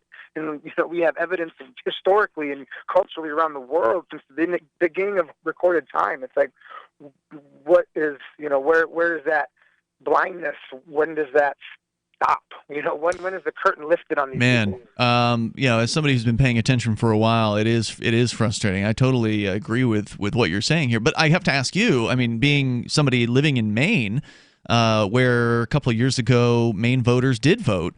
Was it 2016? I think they voted to. It's encouraging. It's so encouraging. Well, tell me, what's the situation there? I heard that there's no retail yet. What's happening? I haven't seen any retail yet. No, I think it's coming with the new administration. I see it coming. More people are getting ready for it and gearing up. Have you heard about the delivery services? Because I remember reading after the. I remember reading an article after the whatever ballot measure passed, that at that point you couldn't legally sell it, but what was happening was that people were selling delivery, meaning that you could call up a guy on a bicycle or whatever, and he shows up with a bag full of weed, and you pay the delivery fee, so you're paying him for the delivery, but you're not paying for the product. And there was I didn't ever see anything about the police arresting those people. Have you number one, seen or heard of these services? Have you used them? Have you heard of any of them being busted? No, I haven't heard. I haven't used them. I've seen them. I've heard of them. I know that they're out there. They're out there on social media. They're using print. I remember grabbing one of the local papers. Yeah, local small town papers, and on the back of it, I didn't catch it at first, and it was for a company. I can't remember the name of it. But it was during Christmas time, and it had Santa with his sleigh full of buds. One call does it all. Hey, Jay, thanks for the call tonight, man. It's going to be a process of just sharing the truth with people and hoping they pay attention and hoping they listen. And I thank you. And we'll continue. More on the way here. And maybe psychedelic mushrooms are going to be next. It's Free Talk Live. By now you know that wireless technology like cell phones do in fact pose dangers to the health and privacy of everyone. Block-It Pocket's wide range of products are unmatched in providing the protection you deserve. No scare tactics, just common sense. BlockItPocket.com offers quality American-made options to alleviate and eliminate these invisible dangers. Learn more at BlockItPocket.com or call 888-315-9618. BlockItPocket.com. Enhancing health and privacy. Anytime, any place, anywhere. Radio remains the most intimate of all forms of media. At home, at work, in the car, on smartphones. Over 90% of consumers still listen to radio every week. That makes choosing radio as a place to advertise your business one of the best decisions you can make. Email advertise@gcnlive.com and partner up with an experienced GCN representative. Advertise@gcnlive.com. Easy, affordable, effective. Is spreading the message of liberty, cryptocurrency, and peace around the globe worth $2 per month to you? As you may already know, in addition to our internet feed, LRN.FM broadcasts on free-to-air satellite across North and Central America, as well as Sub-Saharan Africa. And we've been available on satellite for free 24/7 since 2010. The LRN.FM free-to-air satellite signal is reaching some of the most oppressive regimes in the world, and there's no doubt our ideas are making an impact. You can learn more about the channel's impact by watching the 3-minute video at fund.lrn.fm. If you'd like to help free minds globally with our ideas of liberty, cryptocurrency, and peace, you can donate as little as $2 per month via fund.lrn.fm. You can help us continue and expand our satellite broadcast to multiple continents. Visit fund.lrn.fm today, and thank you for your help. Don't forget to share the link on social media. That's fund.lrn.fm. Are you tired of governments murdering people around the world? Stop using their money. There is an alternative. Bitcoin is a stateless, free market, non-political currency. Bitcoin cannot be inflated or controlled by any government. By using their money, you are helping the state. You have an incredible alternative available now. Learn it, use it, spread it. Get started with Bitcoin at bitcoin.com. That's bitcoin.com. LRN.FM is proud to announce our official listening apps for Android and iOS devices. Now you can easily tune into our streams anywhere, anytime on your smartphone or tablet. Just visit apps.lrn.fm or search for LRN.FM in the Android or Apple app stores. Please download, rate us 5 stars, then share the link on your social media and let your friends and family know how you're listening to LRN.FM. Download it now, free at apps.lrn.fm. With each successive bite failing to relieve his anxieties, increasingly worried man Dylan Hawks told reporters today that he has yet to come across any trace of guacamole in his burrito, despite having specifically requested it when ordering. No, there definitely wasn't any guac there. Cheese, beans, chorizo. Oh man, I hope they didn't forget.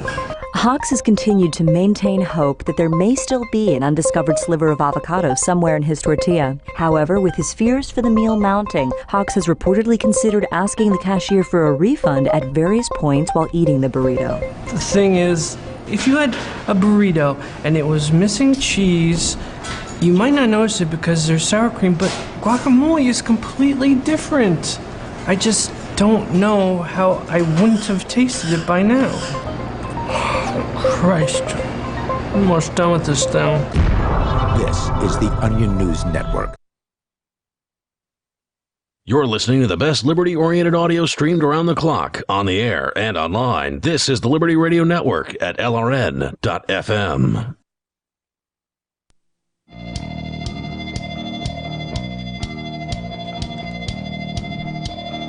Free Talk Live. You dial in toll free. Bring up whatever's on your mind. Our number is 855-450-FREE, like freedom. It's 855-450-3733. We have the Discord on-air call-in line rooms over at discord.lrn.fm. With you in the studio tonight, it's Ian. It's Vincent. And, of course, you can join us online. We've got a lot of features on our website. Just head over to freetalklive.com, where you can sign up for our email list. You can get on that list. Pretty easy to do. It's right there toward the top of the website, the main page over at freetalklive.com. Just drop your email in there, and then we'll email you usually on about a weekly basis. Just keep you in the loop with what's going on with Free Talk Live. Once again, that's freetalklive.com. As we continue, of course, you can bring up anything that you want, and I want to make sure that you know about liberty.menu. It is for individuals who reject the initiation of force and who agree to abide by the ethics of the non-aggression principle. So if that doesn't describe you, I'm sorry, but you won't be able to benefit from liberty.menu. But if it does describe you, then you can go there and put up whatever it is that you want as far as the things that you do. You want to promote your business, maybe the event that you're into. Maybe you've got digital content that you want people to know about. This is a libertarian business directory, and it's free to use at liberty.menu. That's liberty.menu. As we continue, we'll take your calls and thoughts. We were talking about the war on drugs. I didn't bring it in as a topic tonight, but it came up, and it is something that I know that every host on this show wants to see come to an end.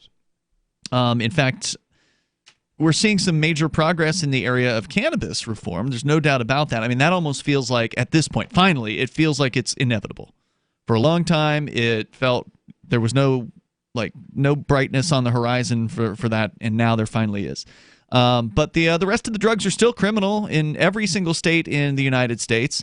It's still illegal to have every other, so-called illicit drug, whether they be helpful, like MDMA or psychedelic mushrooms, for instance, which we're now seeing trials, clinical scientific studies showing that people who have things like PTSD, for instance, have actually had it cured by using these things in a therapeutic setting. Like, that's huge. Now, it's true that the studies are relatively small as far as the amount of people that they're looking at. Have you seen any of these? I mean, I've seen headlines. I mean, in my personal experience, I've seen it work, definitely. So I don't know if you want to talk about that, but I've definitely done psychedelic drugs over time. I don't do them very often, but every now and then, that I will and have, and I think that it's been a benefit to my life personally. I've never claimed to have had anything like PTSD or anything, but for the people who've seen the symptoms go away after using these things, and again, usually in a therapeutic setting, like with a psychiatrist or psychologist. Well, even without one, even with just you've had benefits, is what you're saying. I've seen I've seen benefits in my experience. Right. I've seen it happen. And now we are seeing a couple of places. I think Denver, Colorado is one of them. And then I believe it was the state of Oregon where there's a ballot measure that is being proposed to actually legalize mushrooms, like psychedelic psilocybin mushrooms, for medicinal purposes, which would be amazing if that could happen, because the more that we can learn about these things, the more testing can be done. It could be a positive example for others in the future. Absolutely. Look, the fact is, the critics were right. The critics of marijuana medical decrim, right? The medical programs came first in California in 1996, passed Proposition 215 to legalize medicinal marijuana, and it opened the floodgates for legal products manufactured in a quality-controlled environment, available in a legal, easy-to-acquire way. You don't have to meet somebody in a parking lot anymore. They could just go into a store, have a nice shopping experience, talk to people who know what they're talking about, experts on the subject that want to get product into people's hands. And the critics at the time had said, "Well, this is just a cover. This is just so people can get high." And you know what? For some people, that's probably true. But there are actually people who benefit medicinally from these products, from cannabis, and benefit in a major way, in a very persuasive way, where if you put these sick people in front of politicians, even the most callous of politicians would have to acknowledge that these people who are getting help from these products are real, that it's not just BS, that you can see their symptoms either lessen or go away entirely from whatever malady it is that they have. In a lot of cases, after just one hit of smoked cannabis. So they're not smoking enough to get really baked or whatever. They're just taking one hit, just enough to get the chemical that they need, and it makes a difference for them. So these are persuasive things. And the same thing can happen with psychedelic mushrooms, where we can have more evidence. If one state legalizes it for medicinal purposes, that means that more studies can be done there on that particular product and people that have something wrong with them, and see if this thing helps for other problems that people have. And of course, the conspiracy theorist might say, and they might be right, that one of the reasons why these drugs are illegal is to keep them out of people's hands, so they have to stay on pharmaceutical drugs. Oh, what do you mean conspiracy theorist? It's a conspiracy, it ain't a theory, and I said that on my show last week. Well, you may be a conspiracy theorist. Hey, they're conspiracies, but they ain't theories. Well, that's probably true. I believe that one of the major reasons why drugs like psychedelic mushrooms, which grow in cow poo, they can be found in the world. It's not like there's some sort of drug lab necessarily. No, it's totally natural, just as natural as daisies. Yeah, and arguably people in the past have used these things and have had very religious, mystical experiences on them, and have had very positive experiences on them. And some of the revelations that people might receive from having a psychedelic journey like that could very well call into question sort of the social order, if you will, right? The status quo may be questioned. Maybe the idea that, for instance, everything is separate, that we're all separated on this Earth platform. Oh no, or whatever. I'd say more of just the introspection and just like the different kinds of thinking, breaking things down. Not the we are all one. Well, that sort of thing. If you did believe that everybody was connected, then maybe you'd be less likely to want to bomb those people. Right? Like if you felt as though you were inherently connected to them. But no, you're right. The introspection is huge when it comes to a psychedelic journey, being able to look at your life from a different perspective, for instance, being able to consider things that you've always thought were one way from a different perspective, like the government itself, for instance. There are things that the government goons, the government thugs, the government mafia, there are things that they don't want you to consider. They don't want you to think about. They don't want you to think outside of the box. And these psychedelic drugs, and by the way, marijuana is considered a mild psychedelic. This, if it puts you outside of the government box, that's dangerous to them, and they don't want that happening. So we will continue to advocate for the end of the war on drugs here. And in fact, over the years, Vincent, the amount of opposition has gone down. Like, if we got on the air and talked about ending the war on drugs 15 years ago, we would have more people calling in to oppose us. Now, that's not to say those people aren't still out there, but there may not be as many of them. They're all dying or in retirement homes. Do you feel like there aren't very many drug warriors who are your age?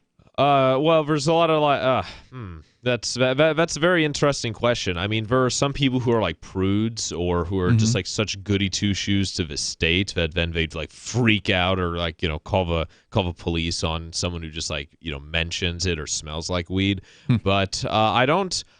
Yeah, that's a good question because I haven't met any either who aren't a bunch of old curmudgeons or like police officers or teachers or anything. Well, the police officers have a vested interest in the war on drugs. They love all the freebies that they get. They love the money from the federal government. They probably love the drugs they're able to confiscate. That's probably true. They love to either sell them on the black market or use them themselves or both. The toll-free number, and that's not just cynicism. I've known people. 855-450-FREE. That's 855-450-3733. Evidence locker parties. Yep. 855-450-FREE. Whoops, where'd all that cocaine go? Yeah, you can bring up whatever you want here. Take control of the airwaves and also jump into the Discord chat rooms, discord.lrn.fm. This is Free Talk Live. Does your dog itch, scratch, stink, or shed like crazy? Come to Dynavite for help. Order a 90-day supply of Dynavite. Pick up 2 bottles of Lico Chops, get the 3rd bottle free. New improved Lico Chops with omega-6, omega-3, vitamin E, and now 6 extra direct-fed microbials. Even better for the digestive tract and immune system. And dogs love it. Try Lico Chops. Buy 2, get 1 free. This is Henry Lukasevic for Dynavite. DINOVITE.com. Did you know you can legally exit the U.S. federal income tax system? Well, it's true, and thousands of American nationals are doing it. The 16th Amendment and the Internal Revenue Code are legal, but only in a limited jurisdiction. This is the basis behind the voluntary nature of the income tax. Learn the exit strategy provided by Congress.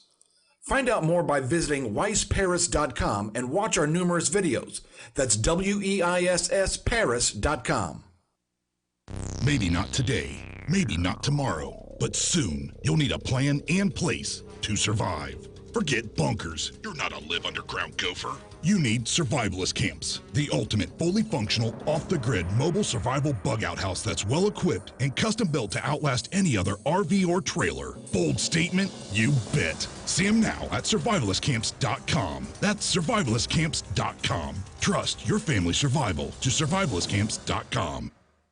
Are you afraid to go to the mailbox because of letter after letter from the IRS? Are they stacking on more and more penalties and interest? By now, you know the problem won't go away on its own. Don't let the IRS chase you to your grave with penalties and interest and liens and levies. You need real help now. I'm Dan Pilla. I wrote the book on tax debt settlement, and I help thousands of people solve tax problems they thought couldn't be solved. I can help you too. Call 800-34-NO-TAX or go to my website, danpilla.com. That's danpilla.com. danpilla.com.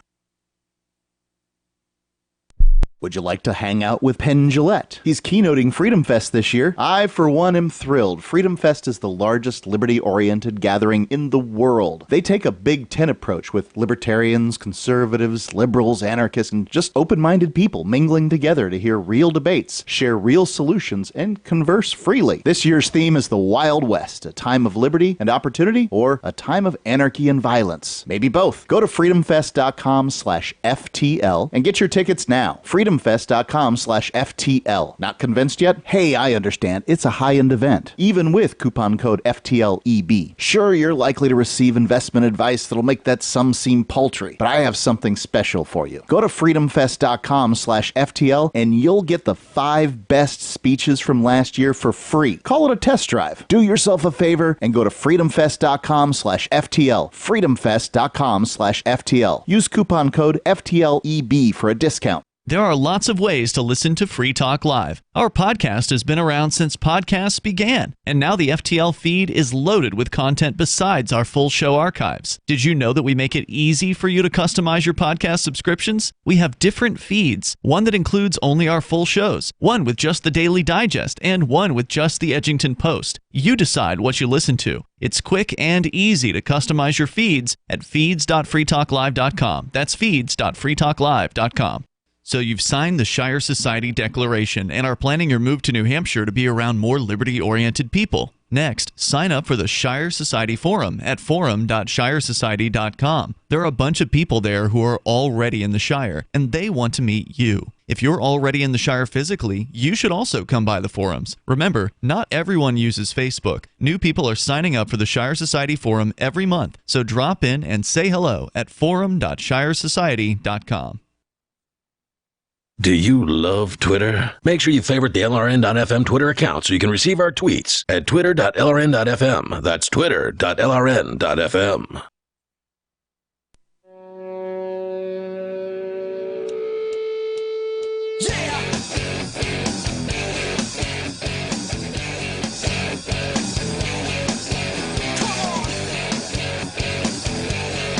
This is Free Talk Live, and you can bring up anything that you want here. Our toll-free number is 855-450-FREE like freedom. That's 855-450-3733. We've also got the Discord on-air call-in line rooms at discord.lrn.fm. And don't forget, you can watch us online now on the DLive platform. We are suspended from Twitch. And I've yet to hear back from Twitch in regards to, more details as to what ostensibly happened. They claimed there was nudity on our stream, which, definitely did not happen as far as I can tell. Now, Aria DeMezzo, the anarchist she-male, was topless on Tuesday night, but I don't consider that to be nudity. So I'd like to know what Twitch considers to be nudity. I presume they're going to say that that was nudity, but I would like to get that as, an official response from them. Anyway, go check out our DLive stream over at dlive.lrn.fm. It's Ian and Vincent in the studio here tonight. dlive.lrn.fm. People are in there watching right now, and there's a chat room in there as well, which is a different chat room than you'll get on our Discord servers at discord.lrn.fm. In fact, that's where we're going right now, where Vaginatarian is on the line. Go ahead. Hi, guys. You were talking about the psilocybin mushroom in a vote in Denver, and I just voted for that, so I wanted to call in because it's actually not medicinal. It was a really interesting ordinance.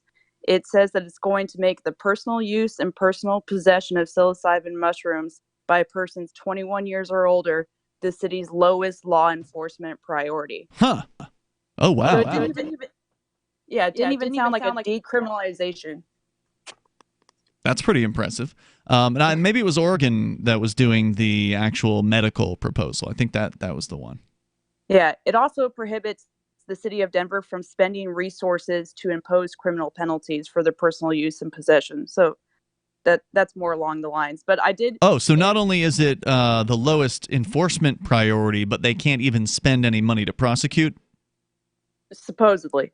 That's what the ordinance. That's what the ordinance says, and I voted for it. And it was also the first time that Denver instituted a blockchain option for voting. Really? So no, wait. Did it pass? When did this happen? It hasn't. The voting is still ongoing. I get distance voting since I no longer live in Colorado, and then they give you the option to utilize their blockchain app in order to do it. And then Wow. sometime in May, I'm supposed to do a survey to say, like, how was the blockchain app? How was the Interesting. process?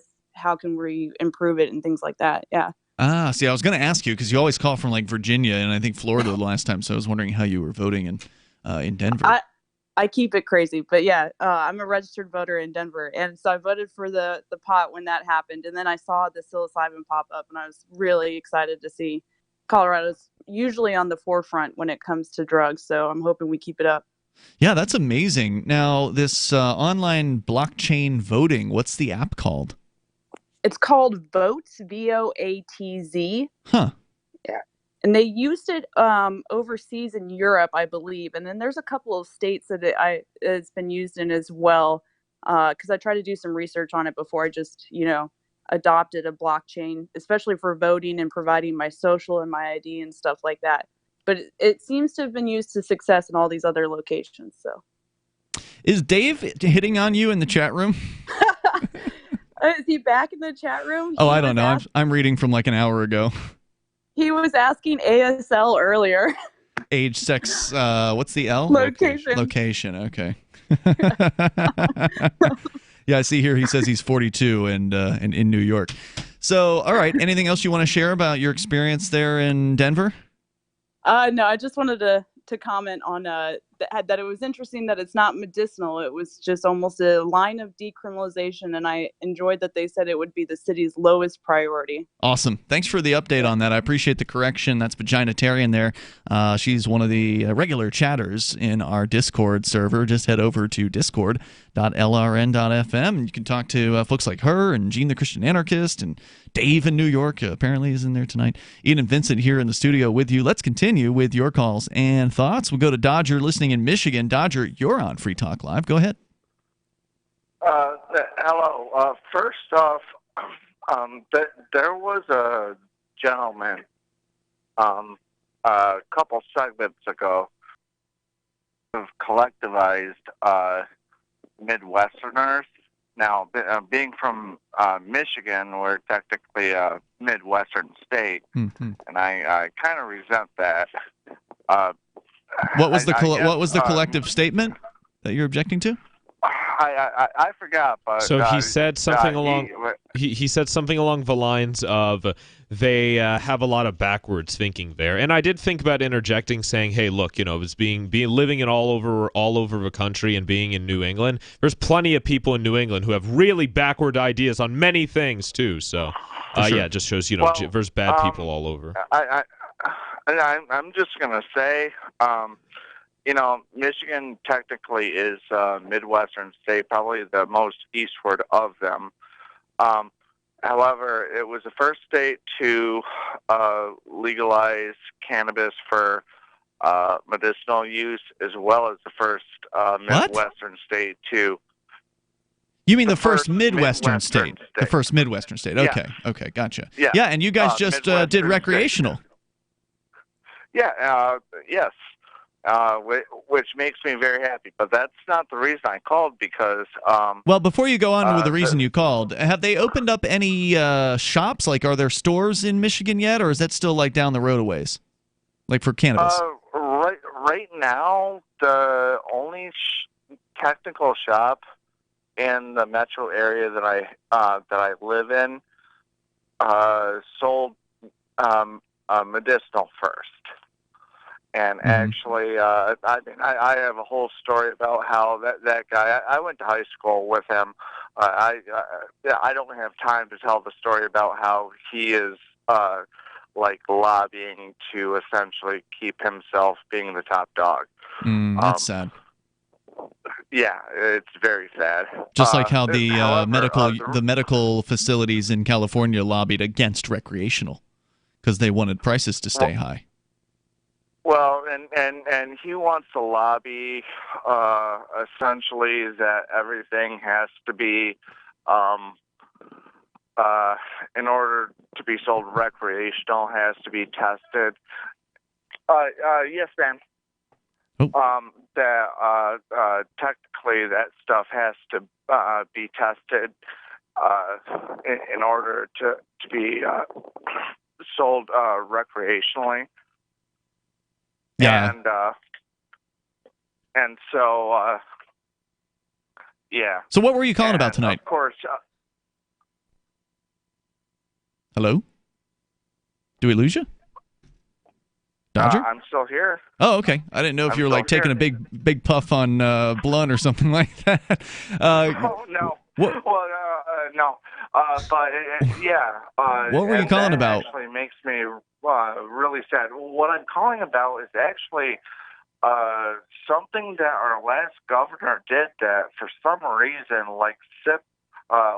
completely slipped through my lap, and it actually makes me very happy. Our last governor, one of the last acts that he did was he forgave driver responsibility fees here in Michigan. Driver responsibility fees. You guys know. Sarah would love those. What do you mean, driver responsibility? Meaning like people who got a ticket, or what does that mean? Well, essentially what it came down to was if you got a ticket, if you got pulled over for a variety of different things, not only did you have to pay the fees to the court, you had to pay an additional, what they called a driver responsibility fee to the DMV, the Michigan Department of Treasury. Oh, to the Treasury. And so essentially what it did was it made it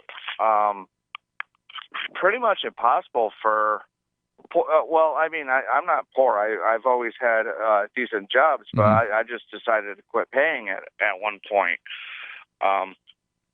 because I refused to get a driver's license. But for example, so if you didn't pay the fee, then they wouldn't renew your driver's license or something. You'd be suspended, basically. Exactly. Mm-hmm. And one of the last things that our last governor did,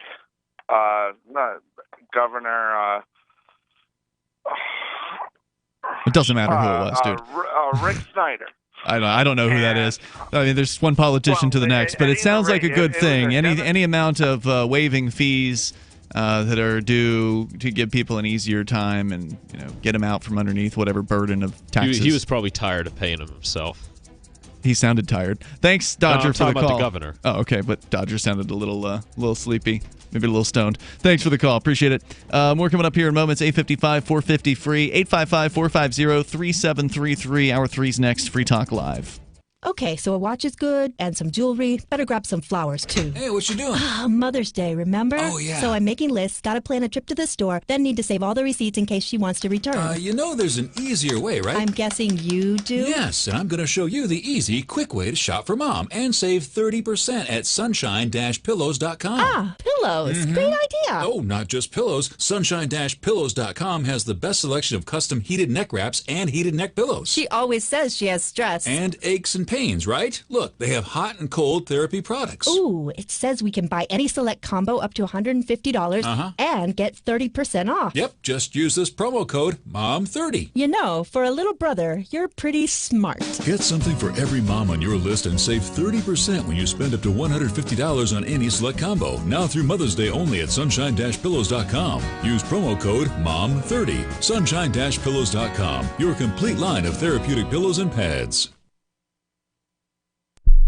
The new 4th edition of Healing Our World, The Compassion of Libertarianism, will take your understanding of liberty to a deeper level and has over 1,300 updated references, new cartoons, and a foreword by Dr. Ron Paul. With discounts for multiple book purchases, the 4th edition of Healing Our World is a great gift for the liberals, pragmatists, environmentalists, and Christians in your life who think libertarianism is cold-hearted. Get yours today at healing.freetalklive.com and use promo code FTL for a $5 discount. LRN.FM now has a Discord. Discord is a free text and voice chat platform, and we now have our own server with a bunch of channels at discord.lrn.fm. You can join other listeners as they chat about various things during our live shows, or anytime, day or night. Discord software is available cross-platform, so you can have it on whatever device you want and take your chats anywhere. Join our Discord at discord.lrn.fm. That's discord.lrn.fm.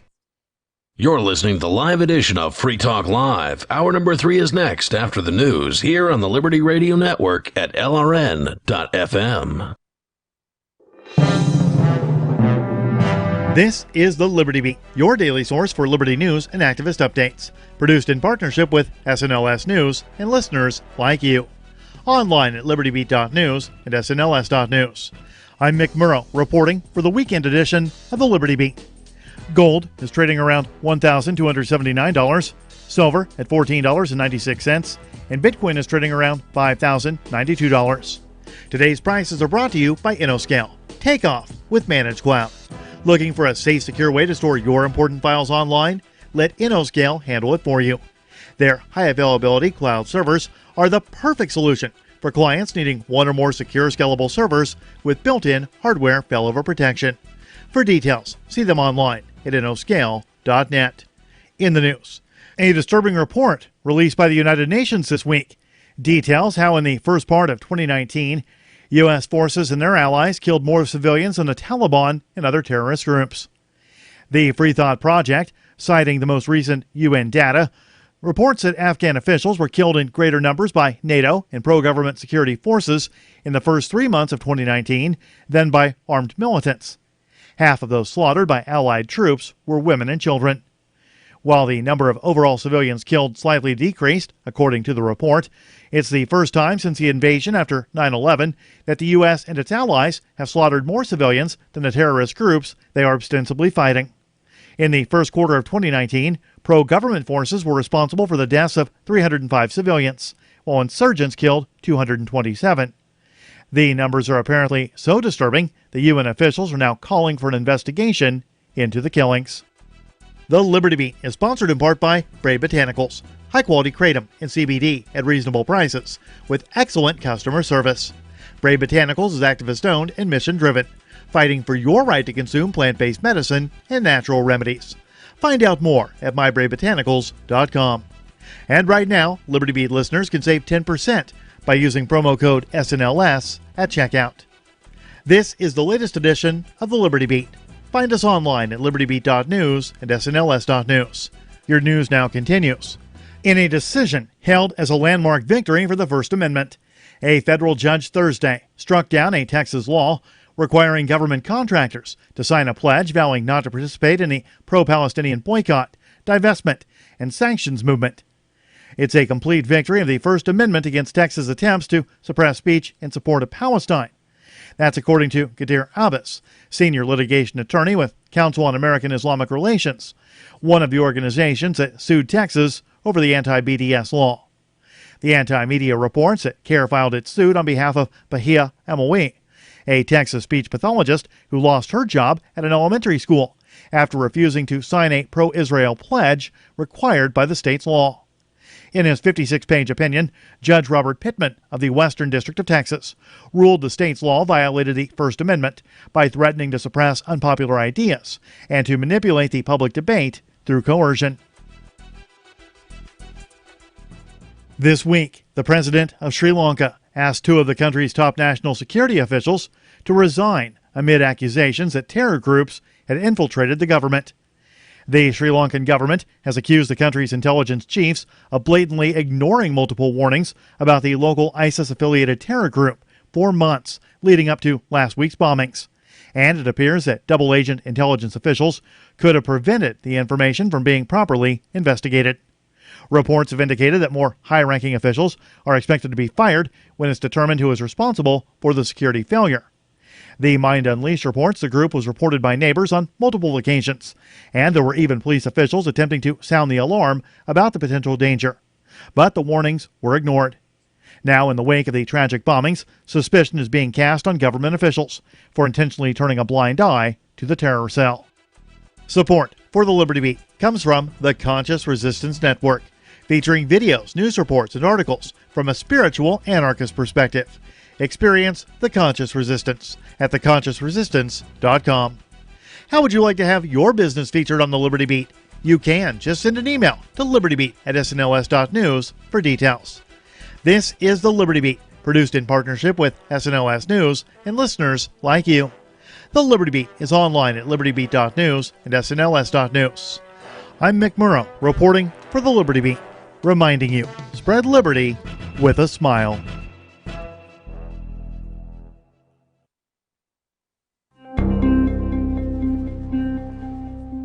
After logging onto the Xbox One game console at one of his classmates' homes, 12-year-old Michael Cutler admitted to reporters this week that he really does not have the slightest clue about what his friend's name could be. I mean, his name might be Brian. No, wait, Brian's my other friend, the one with the PS4.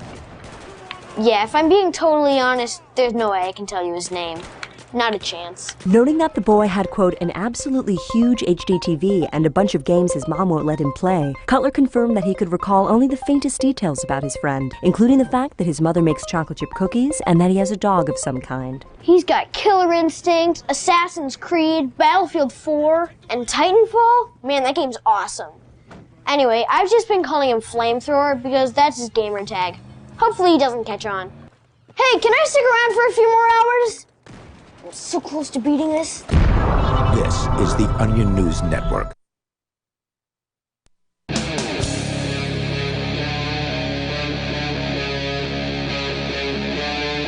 Free Talk Live. It is Free Talk Live. Hour number 3, we're kicking it off right now. We got the latest on the yellow vest situation that Vincent has brought in to share with us tonight. The toll-free number, if you want to join us, 855-450-FREE. That's 855-450-3733. We also have the Discord on-air call-in line rooms at discord.lrn.fm, where you can sound almost like you're sitting here in the studio with us. As we continue, we'll take more of your calls and thoughts. If we get the chance, we'll tell you about the porn ban that may be hitting the UK very soon. But first, to your calls and thoughts. Tom is in New Hampshire to kick things off this hour. Go ahead, Tom. Okay, before I get to the point I called about, I want to mention something about any clinical trials, clinical studies that you read about, and they say, let's say that something is effective and that it works, and then along comes another trial, and it says that it's not. It doesn't reproduce those results. The difference isn't statistically significant. Well, maybe the first trial had a larger sample, and that's why, a 10% difference was statistically significant. And then the smaller trial, it comes up with the same results, except that with a smaller sample, it's not statistically significant. That doesn't disprove the first trial. Okay, so just so people keep that in mind when they're reading about this, and they tell lawmakers about it when they go to a committee meeting to testify about the clinical trial. But the point I'm called to make about is about bikers, and anybody who knows anybody in a motorcycle gang can remind them tomorrow. I don't know anyone in a motorcycle gang. Do you? But the people who are in motorcycle gangs are down at the bar on Saturday nights. So you tell them on Sunday to download the episode off freetalklive.com and hear Tom mention something about, I liked what they did in New Zealand. Guarding those mosques was a great idea. Hells Angels and some of the other gangs. Is that what happened? The Hells Angels went out to guard the mosques? Yeah, they went over and they patrolled outside unarmed and everything. And I think, what they can do is find out where females are being held in sexual slavery in brothels, forced into prostitution in the United States. And they can either simply picket right outside the building, and what is the pimp going to do? They can free the slaves that way, or simply you have to have a place where they can go to, a safe house where they can go to, or a drug rehab place where they can go to if they're hooked on Well, I cocaine. don't know how easy it is to just find somebody who's being held in sex slavery. I mean, if somebody's being held against their will, they're probably not able to pick up a phone and make a phone call or send a text. But you can walk in there like you're one of the customers, and once they open the door and you find out where this is happening, once you find this I don't out, know a whole lot about sex slavery, Tom. I don't know. Maybe you do, but I'm not sure that they necessarily advertise to their customers that this person is being held against their will. Well, these motorcycle gangs have alleged ties to organized crime and do alleged crimes, so I'm sure it wouldn't be too difficult for, like, I think in some cases they allegedly peddle crystal meth. So I mean, if someone's in the drug dealing business, they could easily say, "Look, I need a sex slave. Where could I find one?" So they could they could use those connections. I mean, I guess it is all about who you know. So that's a good point. And Tom, if what you're saying actually happened, that'd be great. I mean, who would object to freeing people from any kind of bondage or sex slavery, anything that they're being forced to do against their will? Thank you for the call tonight. I appreciate it. But as I understand it, and again, I don't know a whole lot about slavery or enslaving humans, but the classic example is they take some girl or whatever, and they tell her, "Look, if you run, we're going to kill your mother, or we're going to kill your little sister, or whatever." They're like, "We know where you live, and we're going to hurt your family if you run," because they can't be with them at all times, right? Like if they're selling them if they're selling them into prostitution, the client probably doesn't want some big burly man sitting in the corner watching the entire time. So there's probably, some time where they're away from their captor, or at the very least the captor is outside waiting, or in the car or something like that, to where they could, if they wanted to make a break for it, they could run. But the reason why they don't is because they've been threatened. They've been told, "You might be able to get away, but if you do, we're going to kill your dad." That kind of thing.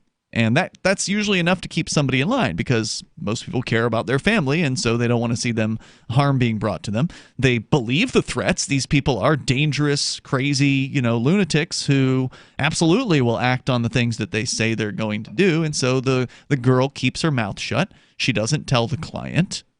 She doesn't try to run. So I don't feel like you would necessarily know, if you were a person buying prostitution services, if that person was a slave. Now, they could say something to you, in which case then you could try to help that person in some way, shape, or form. Or other times they get exported to like a different country, and they have no way of getting back. And or maybe can't even speak the language in that case, right?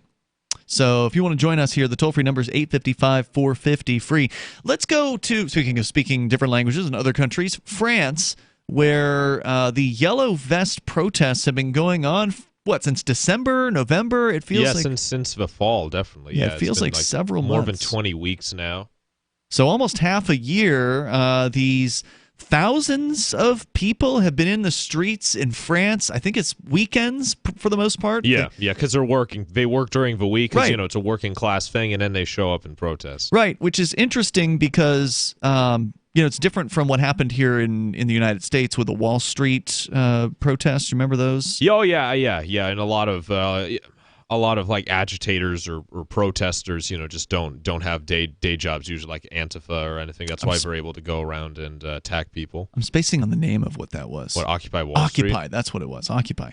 The Occupy movement, it had to fizzle out at some point because they were there 24/7. Now, some people probably came and went, but the core group of the protesters was there constantly. They're camping out in the park.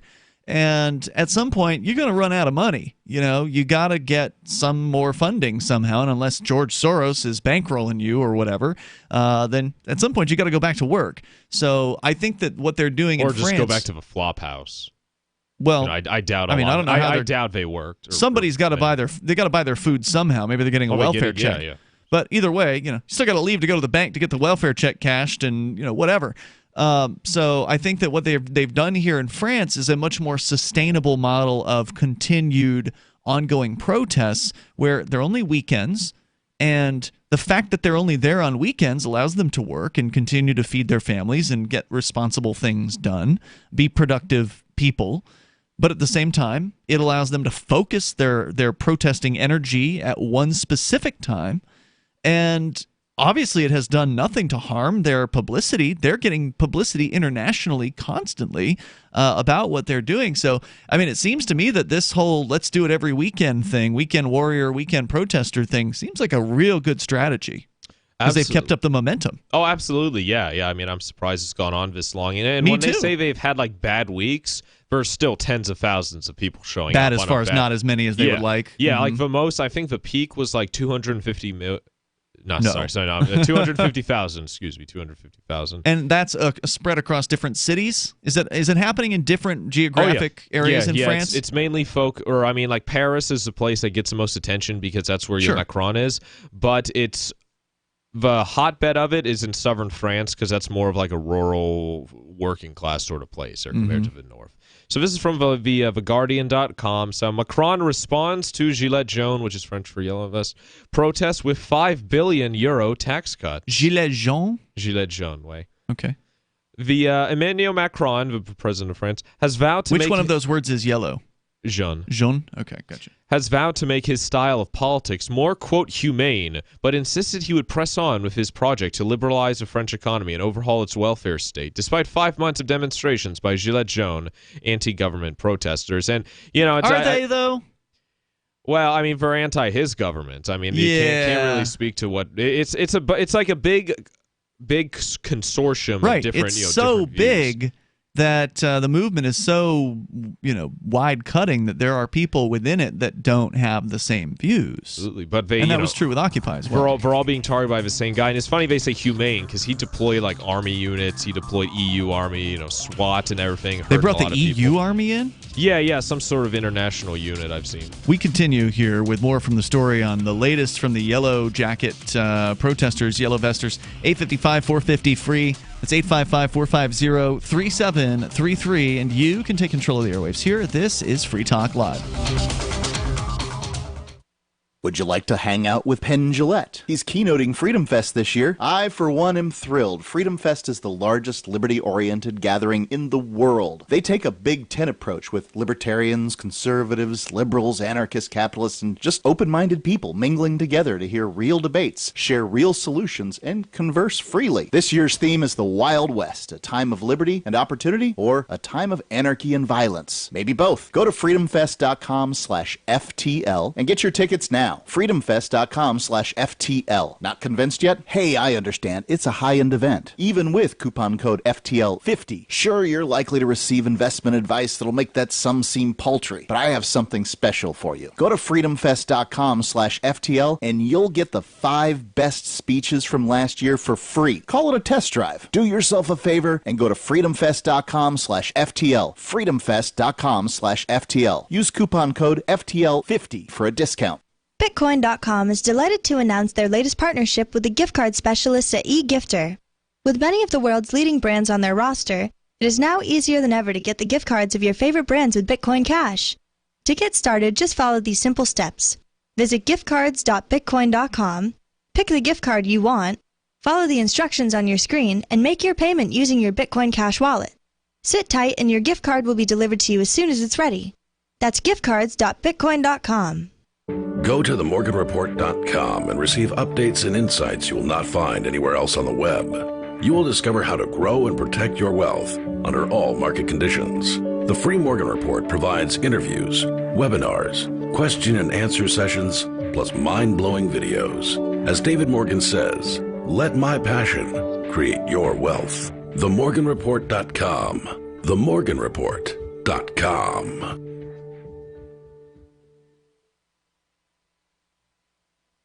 Since time began, tyrants have taken aim at personal liberties. Now there's a movie that aims back.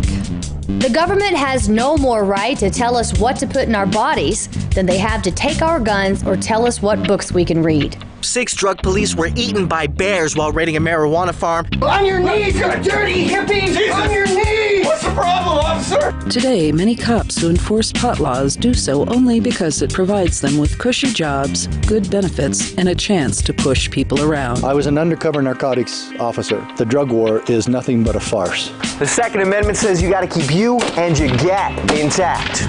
Guns and Weed, The Road to Freedom. A film by Michael W. Dean and Nima Vadadi. DVD available now at gunsandweed.com or on Amazon. That's gunsandweed.com. Makes the perfect gift. Remember, that's gunsandweed.com. The LRN.FM social media channels have been revamped. We've eliminated Facebook and focused on other platforms like Twitter and Mastodon. the decentralized alternative to Twitter. On our accounts, you'll find posts from multiple LRN.FM show hosts together in one place. Follow us on Twitter at twitter.lrn.fm, or better yet, move to the decentralized Mastodon social media platform at toot.lrn.fm, toot.lrn.fm. I think you'll like it. Cell 411 is a free app for Android and iOS that replaces government-controlled 911. Cell 411 allows you to preset a group of friends or private organizations to show up at any emergency. Cell 411 is a nightmare for the state because it proves their so-called services aren't needed. Cell 411 has had thousands of installs, and of course it's covered by the BIPCOT no government license. Cell 411 because your friends won't shoot you when you're in trouble. Without the government, who would build the emergency services? You and Cell 411. Get it today at getcell411.com.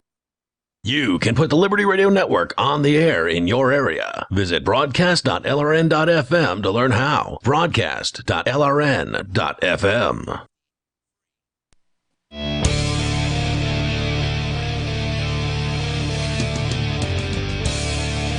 It's Free Talk Live. You can bring up anything that you want. Our number is 855-450-FREE, like freedom. That's 855-450-3733. Tonight, it's Ian. It's Vincent. And, of course, you can bring up anything you want. Don't forget to check out Vincent on his show, Questioning Authority, Thursday and Saturday nights. Here on, well, not here, but on LRN.FM, which is the Liberty Radio Network. It broadcasts from this studio. If you're listening on the radio, you probably won't hear it because it's not syndicated on broadcast radio, and nor could it be syndicated because, well... Not in this country. You don't hold back with the language on questioning authority. That's no, absolutely not. None of these arbitrary rules or these, mental blinders, just full-on truth and realness. Where can folks go to download episodes? You can go on to shirefreemedia.com/show. shirefreemedia.com. Is there a link from the front page, though, if they go to the front page? You can see it. You always want to keep your URL as short as possible. So shirefreemedia.com. Check out more of Vincent there. And I heard you're putting up your broadcast radio show, too, where you're actually like squeaky clean. Yeah, well, I mean, as clean as I could get it. But yeah, I haven't gotten in trouble yet. Good to know. Check him out there as we continue with your calls and thoughts. We got more on the yellow vest protesters in France. But first, to your calls and thoughts. Sarah is on the line in New Mexico. Sarah, you're on Free Talk Live. Go ahead. Yes, the man in Texas, he finally got executed. And the man in Texas finally got executed. What are we talking about here? Which one? Okay, well, I was going to get to that. Okay. The man who dragged a black man behind a truck 3 miles tied to a rope. Oh, wow. I remember that story. That was from like a decade or two ago? It seems really like a long time ago. Yeah, I remember that too. I said, that's pretty gruesome and that's pretty racist. Was it like 25 years ago? Wow. It took him that long to prove that he was guilty, I suppose, and he got executed yesterday. Wow. So, Sarah with the breaking news. Thanks for the heads up on that. That's an interesting update. What do you think about it? Well, you know what? It was a very dumb thing to do. How could somebody do that in the state of Texas? They've executed like 550 people since they started executing. That's right. You don't understand that punitive penalties don't actually stop crime. You're bewildered as to why someone would commit a crime like that in a state in which they have the death penalty, because you believe the death penalty actually stops crime from happening. Murder from happening, or reduce it, because I think Texas had they had no executions for about a while, and then they started back up like 30 years ago. Texas is one of the most executing states, from what I understand. Well, yeah, that's what I'm saying. Since they started, they executed like about 570 people. Well, now, I mean, my God, how many more people do they need to execute before people stop murdering each other, Sarah? Well, but I think that's why I say this guy was dumb. Because how can you do that in the state of Texas when you've seen like 600 people get executed? He probably thought he wouldn't get caught. He probably thought he couldn't get caught. He's probably dumb. I'll give Sarah that. He's probably a moron. That you wouldn't get caught for dragging somebody behind your truck. Well, people don't commit crimes with the intention of getting caught unless... No, that's generally true. So, he probably just, thought that nothing would happen. But either way, Sarah, this is evidence to help prove that the fact is the death penalty does not reduce crime. That is not something that goes through people's minds when they are committing crime. Well, he does deserve it because this is racial. So you believe in eye for an eye? No, she believes he should be killed because he was racial, because he was. If he had dragged a white person behind his truck to death, would that be okay with you? Well, no, he should be put the same. Okay, so you're saying it's the same crime. You're so mad about. Look at, you're so mad at black man got choked to death because he's selling loose. I'm mad that anyone gets choked to death. It doesn't matter to me if he's black or white or Asian or whatever his skin color is. You're referring to the man who was choked to death by the police in, I think it was New York City, for selling loose cigarettes within the last few years. Maybe it was several years ago. Eric Garner, yeah. I don't care what his skin color is. I care that he had his life extinguished from him for selling something to another human being. Yeah, but why is it okay for somebody to drag a person behind a truck 3 miles with a rope? And who said it was okay? Well, what do you think he should deserve? What do you think happened to him? Okay, so what is your penalty? I'll give you an answer here, Sarah. This is something that is you've asked a really good question, because a lot of people feel like the punitive sentences the government hands out is the only way it can be, and we got to put people in cages, and we've got to put them to death, bring out the firing squad, hang them high, bring out the public executions. And it's just bloodlust. The answer is restitution. Now, obviously, you cannot restitute somebody who you've killed. Okay, so that's one thing that, what you can do is you can restitute the people that are now have a less beneficial life. They have, let's say he had a family. Okay, so let's say this victim had kids. Now they don't have a father to earn money for them. Well, that's worth something. Whatever that dad was bringing in income every year, that's now been wiped away from that family's revenue. So that should be something that the wife or the kids, in that case, receive from the person who caused the problem. How about the person who was employing that guy? Maybe he was a key man at a business. Maybe he was the person. Huh? Well, this month out in Albuquerque, I think we had like 13 homicides in 1 month, just because it warmed up, and most of it is teenagers. And your solution of this restitution is a bunch of nonsense. Why? You got to get executions back here in New Mexico. You are the most bloodthirsty communist that has called this show. Although I guess that's the truth for a lot of communists, right? They just don't call the show. Okay, why do you think they had executions back in Texas? Because it was really out of control. Well, they have less murders now since they have executions. And is that true, or are you just making that up? Well, I'm pretty sure that's the stat. Oh, how would you know? It's not like you've researched it. It's not like neither have you, Ian. To be fair, I didn't claim anything. I just asked her if that was true, and she says she believes. Well, no, yeah, you did claim something. You said that it didn't do anything to prevent. I'm saying generally, punitive punishments like the death penalty do not factor into criminals' decisions to commit their crimes. That's generally true. Here in New Mexico, our murder rate has jumped way up. Mm-hmm. Just, I think January to April. Well, plus correlation is not causation. Are you telling me, Sarah, that you don't think that the victim's family of a murder, the murder victim's family, they shouldn't get any kind of compensation from the victim, that they should just be SOL, that they're screwed? I did not understand what you're talking about. I said our murder went up. You're not listening. Okay. Execution was repealed. You're not listening. You can't understand things if you're not actually listening. If you're talking, you can't be listening. So I told you about restitution, and I asked you if a family would be better off if they got some money out of these killers. What money? Most of these are funds. Thank you for the call tonight. The idea would be they would work to restitute their victims. So then they'd just be put in slavery instead. Very nice, Ian. 855-450-FREE. That's 855-450-3733. No, they could sit in a cold cell. without working. It's Free Talk Live. Most of you know that heart disease is the #1 silent killer in the U.S. What if I told you for just $54.95 a month you could fight against heart disease naturally? At Heart and Body Extract, we've been helping thousands of people get back to a healthier heart. Don't just take my word for it. Check out all of the success stories at hbextract.com, or to order, call 866-295-5305. That's 866-295-5305. hbextract.com. Don't risk it when you can take charge of it. Fellow Patriots, my name is Todd Savage, founder of BlackRifleRealEstate.com. Like you, I was a prisoner of the alt-left sanctuary state until one day I chose to lead my family to freedom. Today we live on a sustainable 20-acre homestead where we shoot, hunt, garden, and homeschool our children without the tyranny of the nanny state looking over us. If you're ready to flee the city to the freedom of Idaho or Montana, our Black Rifle Real Estate team is here to help. Go to BlackRifleRealEstate.com. That's BlackRifleRealEstate.com.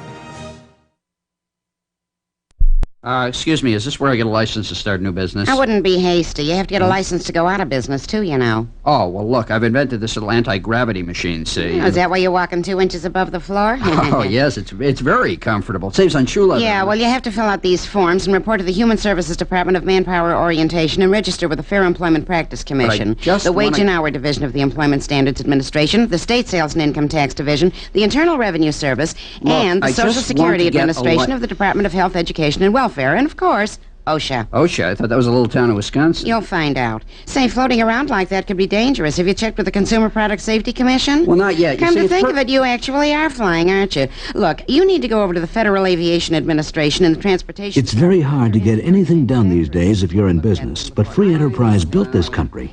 Think what could happen if we don't keep it free. A public service of this station and the Center for the Defense of Free Enterprise, Bellevue, Washington. We just can't have people floating about unregulated, you know.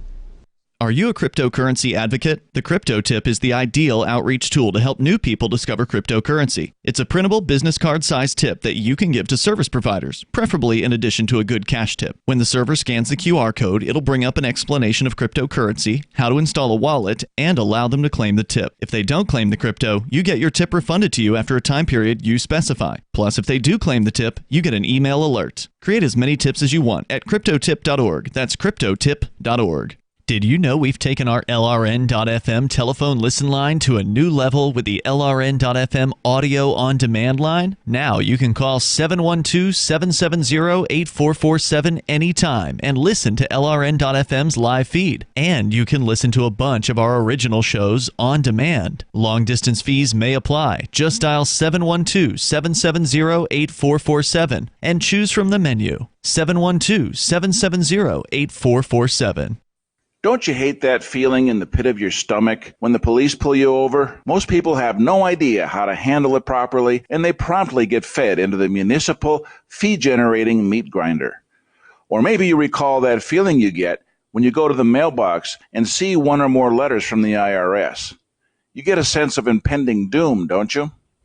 So let me ask you, if you could learn how to use the law to beat the IRS, traffic tickets, almost any courtroom scenario, collectors, credit card debt, and even mortgage debt because of fraud perpetrated against you, would that be worth knowing about? Don't laugh. Investigate. Check out the life-changing benefits of the Lighthouse Law Club at their website, lighthouselaw.club. That's lighthouselaw.club. And while you're at it, visit the Lighthouse Law Club YouTube channel. You might be in for a pleasant surprise. Help get LRN.FM into more ears. Visit promote.lrn.fm for a free bumper sticker, flyers, banners, graphics, and more. Promote.lrn.fm.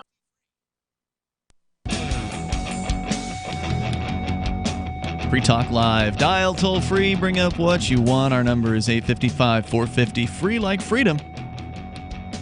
855-450-FREE.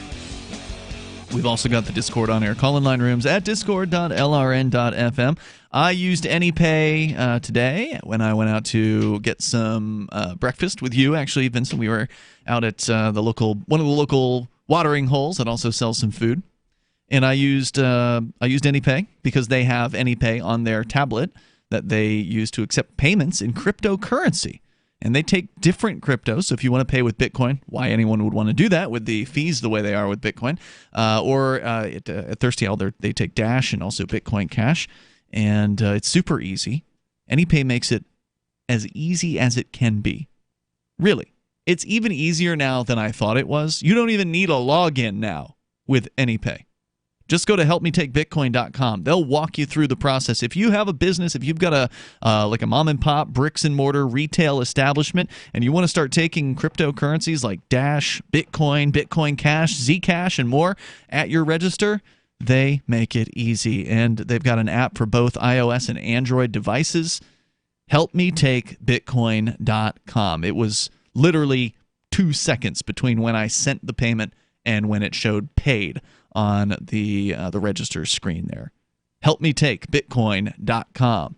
As we continue, your calls and thoughts are welcome. Just a few more thoughts on restitution, because it is an idea that seems foreign to some folks, and I can't say I would know exactly how it would work. In fact, Vincent, you were being critical of the idea, and it's important to be critical. It's important to be skeptical of these things. It's hard to say what would happen in the absence of a one-size-fits-all government monopoly so-called justice system. But I think one thing that a lot of us can agree on is that the justice system sucks, that it's not very just, that a lot of people who deserve worse don't get it, and a lot of people who deserve better get worse. I mean, it's just a messed up system. Oh, it's totally two-tiered. If you have money and or three-tiered, I suppose. If you have money or influence or a politician, you could literally get away with murder and anything. So what are the tiers? There's no money, no influence, money and influence, and then politician? Yeah, exactly. Yeah. So, you have rich people like Lori Loughlin and Felicity Huffman, with the college admission scandal. Yeah. They got caught because it was the government who was doing the investigation.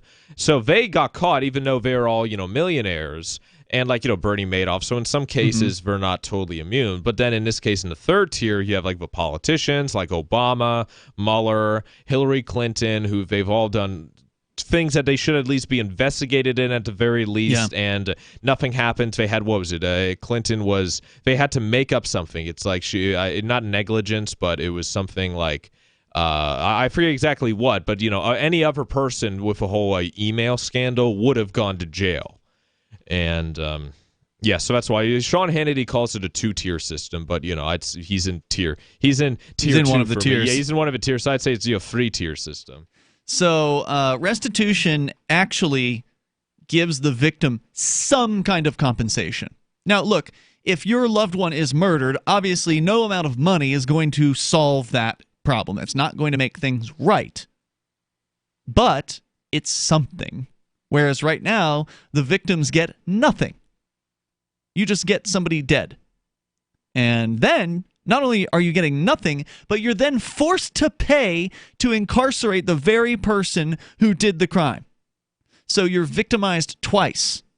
You're victimized by the fact that you lost your loved one or whatever other the crime might have been against you, the damage to your property or whatever. And then you're victimized a second time by the state in order to fund their prison, their crappy prison system. So any form of restitution is better than none. Now, how do you incentivize a prisoner to actually work to pay off their victims? Well, first of all, if it was a crime of passion in the moment, not like a premeditated murder, because most murders are, as I understand it, crimes of passion, not premeditated. But if it was a crime of passion, maybe they're sorry. Maybe they're legitimately sorry for what they've done, and they want to make right. Maybe they want to actually provide the restitution. For the people who are not sorry, then you'd have to ask the question, how do you incentivize their behavior? Well, life could be uncomfortable for them. They could have the bare minimum kind of survival circumstances where they get the crappiest food, a dank cell, not a nice place to stay. Whereas it's like, hey, if you want to go and work over here, then you get a nicer cell and you get better food. I mean, there's some pretty basic things that could be done to incentivize a criminal, somebody who's not even repentant, to actually, earn some money for their victims. And I think that's a better solution than what we have. If you disagree, I'd love to hear from you. The toll-free number is 855-450-FREE. I mean, Vincent, do you think this is an improvement or no? No, I don't think it's an improvement. What do you think's the right thing to do? I can't really say. I haven't spent much time. You have no opinion. About it. You don't have any opinion about punishment and crime? Well, I mean, as I said, I haven't really made a coherent thought. Okay. Yeah, I mean, I think that... You against the death penalty? I mean, I'm against this in the system that we have now. Okay.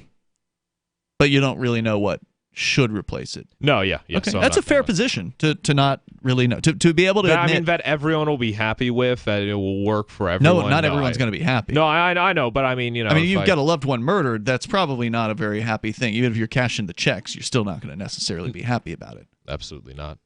So it's an honest thing to say that you don't have an opinion because you're not well researched enough on it. Let's continue here. Since you brought up the... Well, okay, I will say that in regards to murders, if we didn't have this gigantic coercive total, prison planet nanny state, I think people, that pretty much self-defense is illegal, right? Shooting someone in self-defense. I think if someone is running away from a property with a stolen TV, they should be allowed to be shot in the back. So Do you think that's really worth doing? Absolutely. Do you think it's worth taking absolutely. somebody's life over a television set? Well, no, I mean, it's not the television set's the thing. I mean, it's the fact that they're willing to violate your personal space to steal Do you think that something of deserves death? Well, I mean, I think it should be stopped in any way possible. I mean, I'm not just going to let someone steal my brutalism? stuff. Is that what's called brutalism? Libertarian brutalism? I don't want to put a label on something. That's just my Wouldn't you say view. that's excessive? No. I mean, as far as if you're not actually being that threatened? implies they have to break in. No. First, if they're stealing the TV, that means they broke into the house. Right, So but if they're they're willing to running break away. You're saying you'd shoot a man in the back? Yeah, absolutely, for stealing my stuff, yeah. I mean, it's not legal, so I'm not going to... No, so I mean, if it was legal, yeah, but it's not legal, so obviously I'm not going to do it. I mean, that could, I'd end up in jail for murder, even though, it's my property. It's just a television set, man. Well, I mean, it's I'm the not saying idea of it's it. the It's right the thing to principle do. of it. And, I mean, it's obviously they can't run very fast with a set, and a bullet might go through their body and ruin my TV. So I'd probably just have, a beanbag gun or something, and I just, shoot it at I'm their fine with that. tailbone. Beanbag gun, that's fine. So I don't damage for good. But then they might fall forward and break the TV. So, and then I'd kill them anyways out of frustration. Speaking of the scandal that you mentioned, the college admission scandal. I've got a great little story here from The Onion that I've had in show prep for a couple weeks here. Headline: Judge sentences Lori Loughlin to 100 hours of community theater. In the hopes that the experience provides a valuable lesson about adherence to the law, Judge Steve Kim responded to Lori Loughlin's money laundering, bribery, and racketeering charges Friday by sentencing the former Full House actress to 100 hours of community theater. Quote, as punishment for the dishonesty, flippancy, and disregard for the law Miss O'Loughlin has displayed, I've sentenced her to perform in a minimum of 12 different community theater productions around the greater Los Angeles area, said Judge Kim, who expressed his intention of sending a message to all those who believe themselves to be above the law through the actress's mandatory court-ordered participation in small-scale productions of The Pajama Game, Oklahoma, Little Shop of Horrors, and an upcoming modern retelling of The Crucible. Quote, Loughlin will be required to run lines with a designated sponsor to ensure she's completely off-book for each production and learn all necessary choreography and blocking. She will even be required to work as a grip when needed. Everyone should know what it's like to work for weeks on a play that goes up for an audience of 9 people. If Miss Loughlin had known what was at stake, perhaps she would have thought twice about her crimes. All right, well, community theater isn't that bad. There's way more than 9 people, even in rural areas where I do it. At press time, the judge had also added an extra punishment to the sentence, requiring Loughlin to also appear at the poorly attended basement cast parties following the conclusion of each production. 855 450 free, and yes, The Onion is a satire site for those who don't know. 855 450 free like freedom. You can join us here. It's Free Talk Live. Did you know you can legally exit the U.S. federal income tax system? Well, it's true, and thousands of American nationals are doing it. The 16th Amendment and the Internal Revenue Code are legal, but only in a limited jurisdiction. This is the basis behind the voluntary nature of the income tax. Learn the exit strategy provided by Congress. Find out more by visiting weissparis.com and watch our numerous videos. That's WEISSparis.com. Go to themorganreport.com and receive updates and insights you will not find anywhere else on the web. You will discover how to grow and protect your wealth under all market conditions. The Free Morgan Report provides interviews, webinars, question and answer sessions, plus mind-blowing videos. As David Morgan says, Let my passion create your wealth. TheMorganReport.com. TheMorganReport.com. Hi, this is Sophie Winnick, longtime distributor and user of longevity products. In the last few years, my family went through a crisis. Everything else in my life, including my business, had to be put on the back burner. Thankfully, life is getting back to normal now. But the one thing I never had to worry about was my business and my monthly commission. I've been a distributor for longevity for over 17 years, since before it was longevity. And I've got to say, the most amazing thing about this company is the people. While my family was in crisis, other distributors stepped in and helped my customers, simply because that's what longevity people do, even for people they don't know. For me, it has never been about getting rich. It was about a product I could stand behind, a company I could count on, and a monthly commission check that has never, not once, been late in 17. Bad Slave. Yes, What's your I've topic? been ready. Topic? I'm not sure anymore. Holy crap. Okay. Listen. Why did you move to the Shire? I moved here to the Shire because there's other people around who take liberty just as seriously as I do. I moved to the Shire because I saw videos of people challenging authority and thought that I could get support myself. It called to me, like, do this, right now. I wanted to be around people like me who got it, and once I got here, I knew there was nowhere else that I wanted to be. I've always wanted to change the world, so I moved to the Shire to join people who were actually working towards doing the same thing. The people here are awesome, loving, and positive. It was for the adventure and for the feeling of something important is happening here, and I just wanted to come to sort of be part of that. Visit ShireSociety.com to read and sign the Shire Society Declaration and learn the reasons why, if you love liberty, you should immigrate to the Shire. Plus, connect with others via the forum at ShireSociety.com. That's ShireSociety.com. If you want to know the latest about Free Talk Live before we go on the air, all you need to decide is how you want it delivered. It's your choice. Visit news.freetalklive.com. You can get emailed announcements and participate in contests via our email updates list. Plus, we have a Twitter account that you can follow and a Facebook page where you can become a fan. So visit news.freetalklive.com to get news about Free Talk Live as soon as it's announced and the way you want it delivered at news.freetalklive.com. That's news.freetalklive.com. Did you know you can legally exit the U.S. federal income tax system? Well, it's true, and thousands of American nationals are doing it. The 16th Amendment and the Internal Revenue Code are legal, but only in a limited jurisdiction. This is the basis behind the voluntary nature of the income tax. Learn the exit strategy provided by Congress. Find out more by visiting weissparis.com and watch our numerous videos. That's WEISS Paris.com. Some of our live shows are streamed in HD on Twitch. Please follow and share at twitch.lrn.fm. That's twitch.lrn.fm.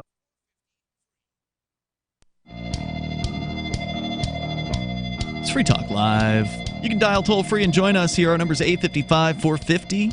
Free like freedom. That's 855-450-3733. We have the Discord on-air call-in line rooms. If you want to jump into one of those right now, there's actually a couple people in there, but there's 4 lines, so there's usually an open one available for you over at discord.lrn.fm. With you tonight, you've got Ian. You got Vincent. And, of course, you can join us online over at freetalklive.com, where there are many features, and they're free, including our forum, where you can interact with other Free Talk Live listeners at forum.freetalklive.com. Once again, that's forum.freetalklive.com. It's also the same forum that features the Forkfest forums, which honestly are busier than the Free Talk Live forums.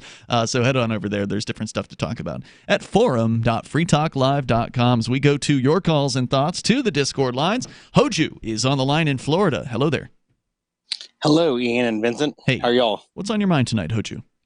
About, I don't know if it was the area uncensored or what happened with Twitch ban.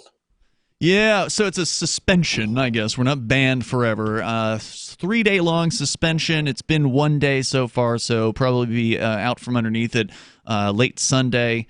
And ostensibly, nudity is what they claimed the violation was.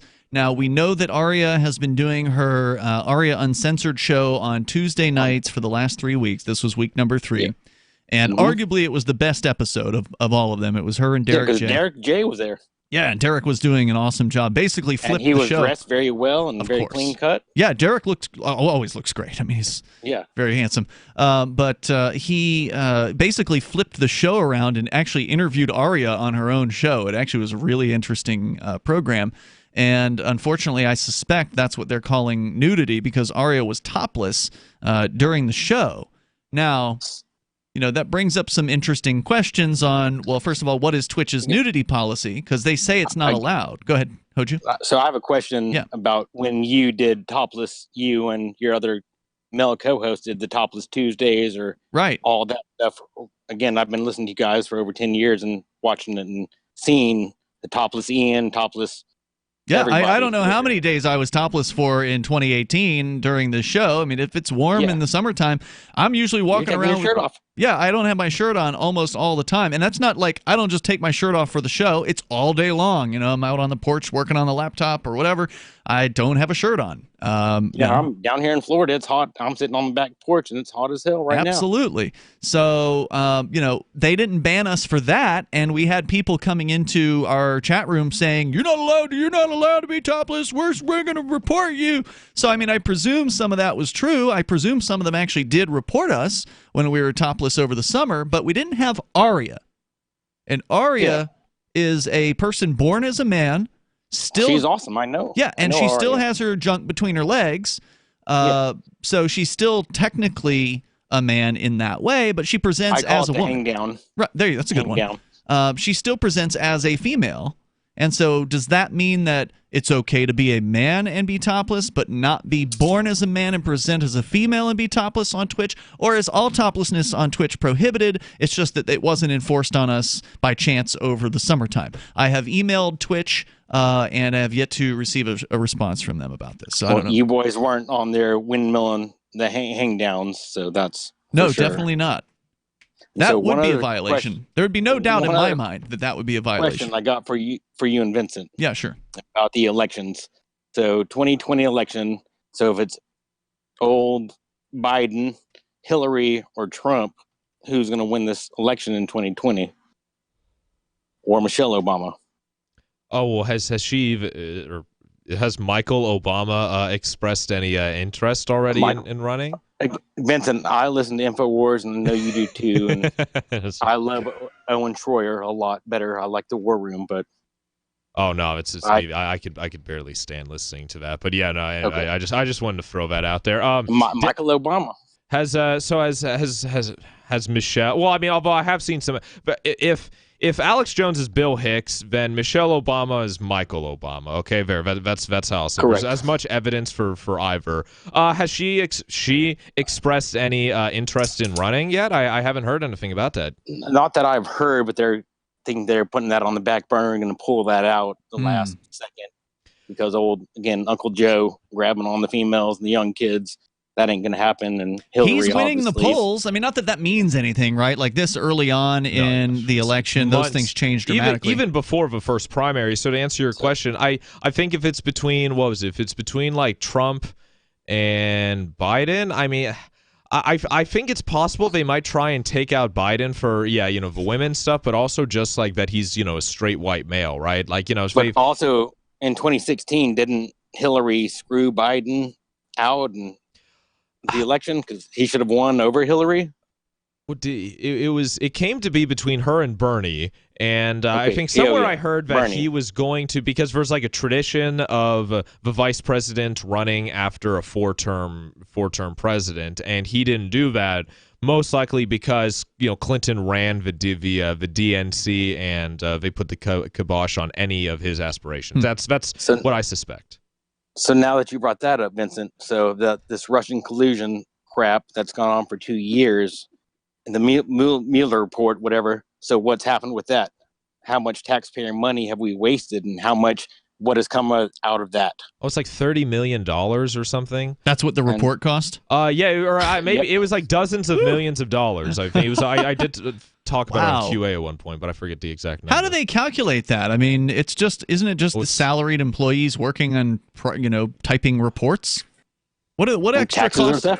I understand that, but what are the extra costs involved? I mean, whether Mueller travel, if Mueller, lodging.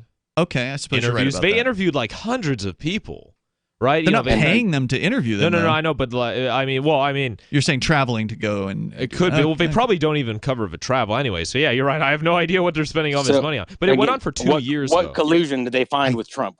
I think each special prosecutor hires his own staff and office. I don't think he uses the Department of Justice staff because if there was a reason for the Department of Justice to recuse itself in the first place, all of their staff would be suspect. And the staff that Mueller hired, I think that's what they called the 13 angry Democrats. That was it, because like they found out all 13 of the staff had extreme bias. Like, what was it, the FBI agent Peter Strzok? Like they have the text messages between him and his girlfriend Lisa Page. And the CIA also.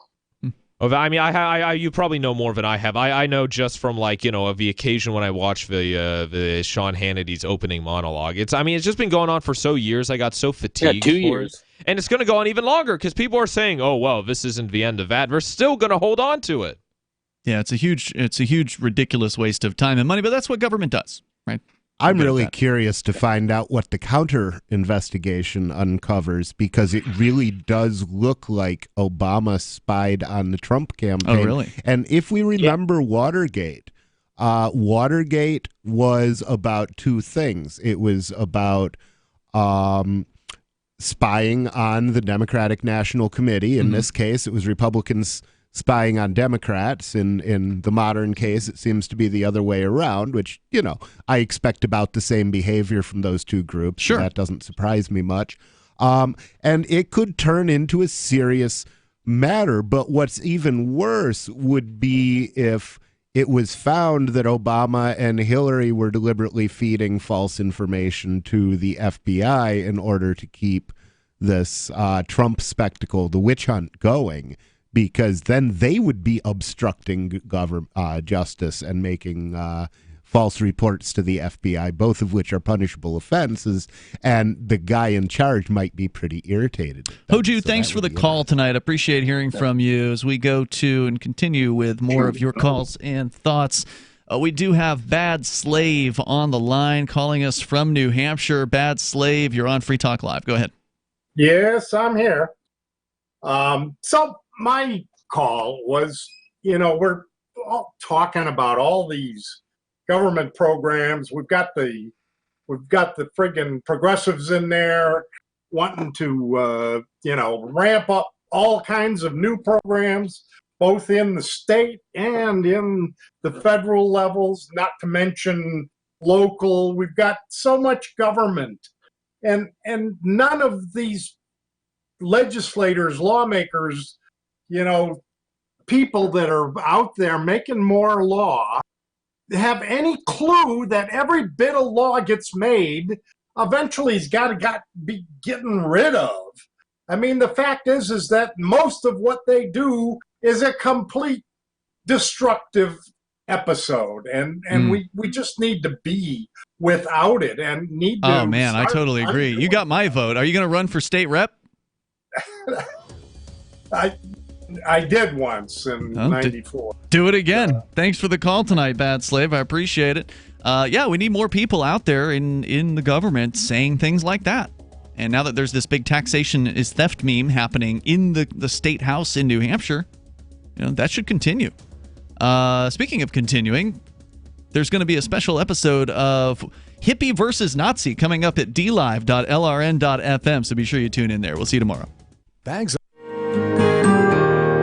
So the protection of life, liberty, and property is what the Free State Project is all about. But it's an effort to move 20,000 people who understand. It's about demonstrating to the entire country that, we can have a free market, a truly free market. Making it just a freer, great place to live. It's the world's largest voluntarist libertarian community, and it's only getting bigger. That's amazing, to be able to move to a place where other people passionately believe in being free and independent. What the Free State Project is managing to do, though, is to put their money where their mouth is. It's physically getting up across the country and saying, let's go someplace and let's demonstrate the power of these ideas. There's a lot of